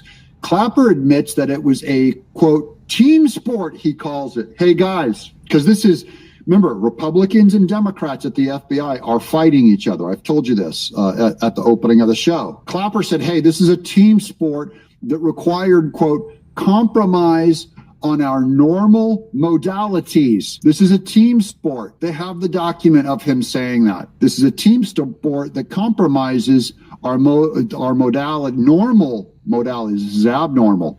Here's Hillary Clinton. Remember, during the debate with Trump, when he's saying you'll go to jail, she was making up all of this evidence about Trump right here. Listen to the confidence in her voice. Because remember, she has the entire media on her side. This is back when Democrat media was getting the most views, had full penetration. Right-wing commentary media like me were either non-existent or tiny or shadow banned and pushed down so you never heard our voices on big tech, on Twitter, on this network, okay? So she has the confidence and smugness. And remember, the biggest smugness comes from 8 years of Obama packing the government with corrupt FBI and CIA and all members of the DOJ, so she can sit here during this debate with Trump with full confidence, lying, bold-faced lying, knowing she's not going to get caught. It's just awfully good that someone with the temperament of Donald Trump is not in charge of the law in our country. Because you'd be in jail. Okay, now that's a funny tagline, but listen to what she said. I'm going to play it again for you. Remember, she's saying it's too bad that someone like Trump isn't in charge. Donald Trump is not in charge of the law in our country. Donald Trump is not in charge of the law in our country. She is talking with the confidence of Barack Obama being in charge of the law in our country. Did you catch that? She gives away everything. That's where her confidence comes from. What law? Remember, judges signed off on the FISA warrants, so judges were involved. All members of the FBI, 167 members of the FBI. That's what happens when a Democrat is in charge of the law in your country and not Trump. Now, Trump, in his own naivete of being a nice guy, he said lock her up, and he goes, I'm not going to go after her. I think it's inappropriate to go after a statesman's wife and to go after her. Hey, he was enjoying the presidency too much. He was naive at what they were going to do when he lost in 2020. Now it's a different game. Now it's lock her up. Yeah, because you'd be in jail. Secretary Clinton. Knows how to sting, shine in a debate. Yeah. We want to remind the audience to please not talk out loud. Please do not applaud. You're just wasting time. Anderson Cooper, please don't applaud the guy that's going to win. He's trying to control narrative. This is another sucker debate for Trump to get into, all run by people who hate his guts. Hey, please don't applaud. Please don't. Now, here's a Kash Patel quote. He knew what was going on back in the day from the Sean Ryan show. And I got it, guys, a lot of you say, like, why do you sit there in the corner of your video? I'm going to tell you something on how we make this show. Some of this stuff, if I don't change this frame enough, I'll get a copyright strike. So I got to be careful with this stuff. I have to remain on screen. You know, it's a protection of the channel and the news. I was like, we're back to the Clinton case, the Clinton server case. No reasonable prosecutor would bring this case. I was in the National Security Division at the time. I was doing the discovery for Benghazi where we found her freaking email. Okay. He was told no reasonable prosecutor would bring this case. Kash Patel was one of the prosecutors, one of the guys, the FBI, that wanted to bring the case. They were going through her Benghazi emails, and they find all the other emails on her server, which should tie her to the Clinton Foundation laundering cash through their foundation. By the way, Joe Biden did the same thing. That was the Biden family business, was for pay to play for places like Ukraine and China to pay to have access to President Biden. Then they took that investigation away from us, and then it became the Clinton investigation, right? That everybody now knows about. I was like, who's this guy talking about? I didn't think it would happen, but it did. Came back full circle with the Biden administration, or the Biden prosecution of classified docs, and they let the guy off the hook. And they just said, doesn't matter. So we'll prosecute a guy who has a legal justification to have those documents because you've made up a new legal standard that applies to exonerate him and to not even charge him. Don't your entire wardrobe in less than a week. Don't believe to not even charge him. They prosecuted Trump, who had classified documents at his house that he was allowed to have access to, and they invent a new standard to let someone else off the hook. Hillary Clinton, who had no such thing on the emails on her servers, classified documents she had. That is the two-tier system of justice. Two-tiered justice system. Thank you, Kash Patel. Wait, there's more. Guys, this is getting long, I know, but here's General Flynn on Bill O'Reilly. You're saying that Brennan in August of 16, when the campaign was underway, okay, knew that the Hillary Clinton dossier, the one that her campaign paid for, was phony. The Steele dossier. He told Barack Obama that. That's according to the Durham report. But Obama didn't quite believe it because he wanted another intel assessment. Correct? Yeah, I'm not so sure, Bill. Now you're asking, I'm speculating a little bit. I'm not sure where Barack Obama's, head was at that time. He might have had other information. He may have known that it was going on, or whatever he and Brennan talked about, mano a mano in the Oval Office in that meeting. But I would say that what Obama did do, and having worked with commanders and having worked with bosses when it came to intelligence, is to direct together.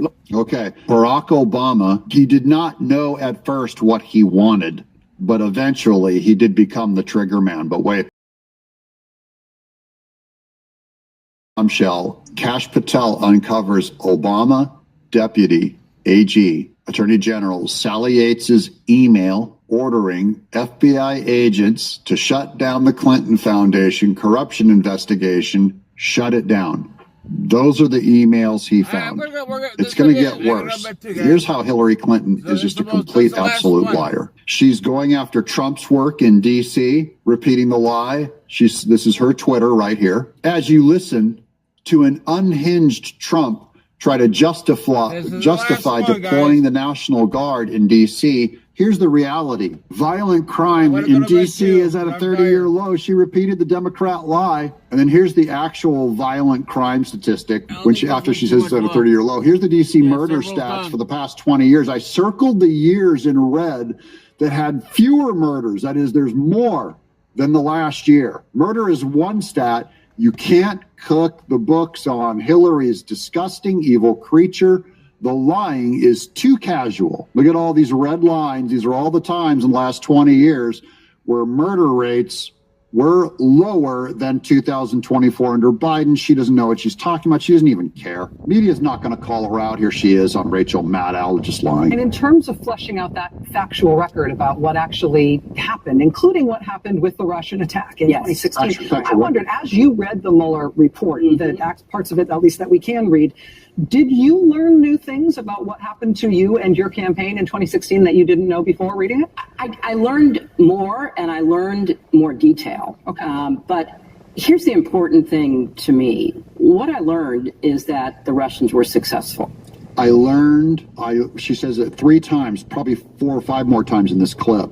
I learned what I learned in more detail. The reason why she learned it is she invented it. You didn't learn it, you wrote it. You corrupt monster, you're going down. This is going to be great. They have to undo this. They can't let this stand. Or if this kind of stuff can happen in the future, America will be corrupt like Russia, like a banana republic, like Mexico. Your constitution's compromised. It doesn't matter what party you're in. It doesn't matter what oath you take as a judge. All of that will be wiped by criminals like Barack Obama, Hillary Clinton, Adam Schiff, James Comey, Brennan. It doesn't matter if you're a General Milley. Your status will not matter. What matters is, do you have a D next to your name? Because whether if you're a judge, you can be the highest lawyer in the land. You can sit there under oath. You will lie. You will corrupt. Even if you're a pastor and you're a Democrat, I would never go to your church because you would compromise the Bible. No document is higher than your leftist, satanic political preferences. I'm Doug in exile. Exile, now. Over now, y'all. Look at this here, guys. I hope that everybody here enjoyed tonight. I appreciate everybody tuning in here. Please remember, tomorrow is Chicago's air show. Tomorrow in the city of Chicago. So it starts at about 10:30 and then ends at 3 p.m. If you guys really want me to go, well, we got to raise $80 to go. I have to pay the difference. I mean, $80 is something better than $0. If we don't get it, we're not going. Bottom line. That's the option for y'all. I do appreciate all you guys coming. Remember, we all need to hit the like button, share it out, and subscribe to our channel. And, I don't know. I mean, I really appreciate you guys all being here. Just remember, we are 100% deer flooding. There's a lot of things here, guys, but I know you guys are very tired. I don't want you guys being grumpy in the morning. So you all have a good night. I know the tires are gonna go home and go with a little bitch boy. It's okay. They can go do that. But you guys have a good night. God bless y'all.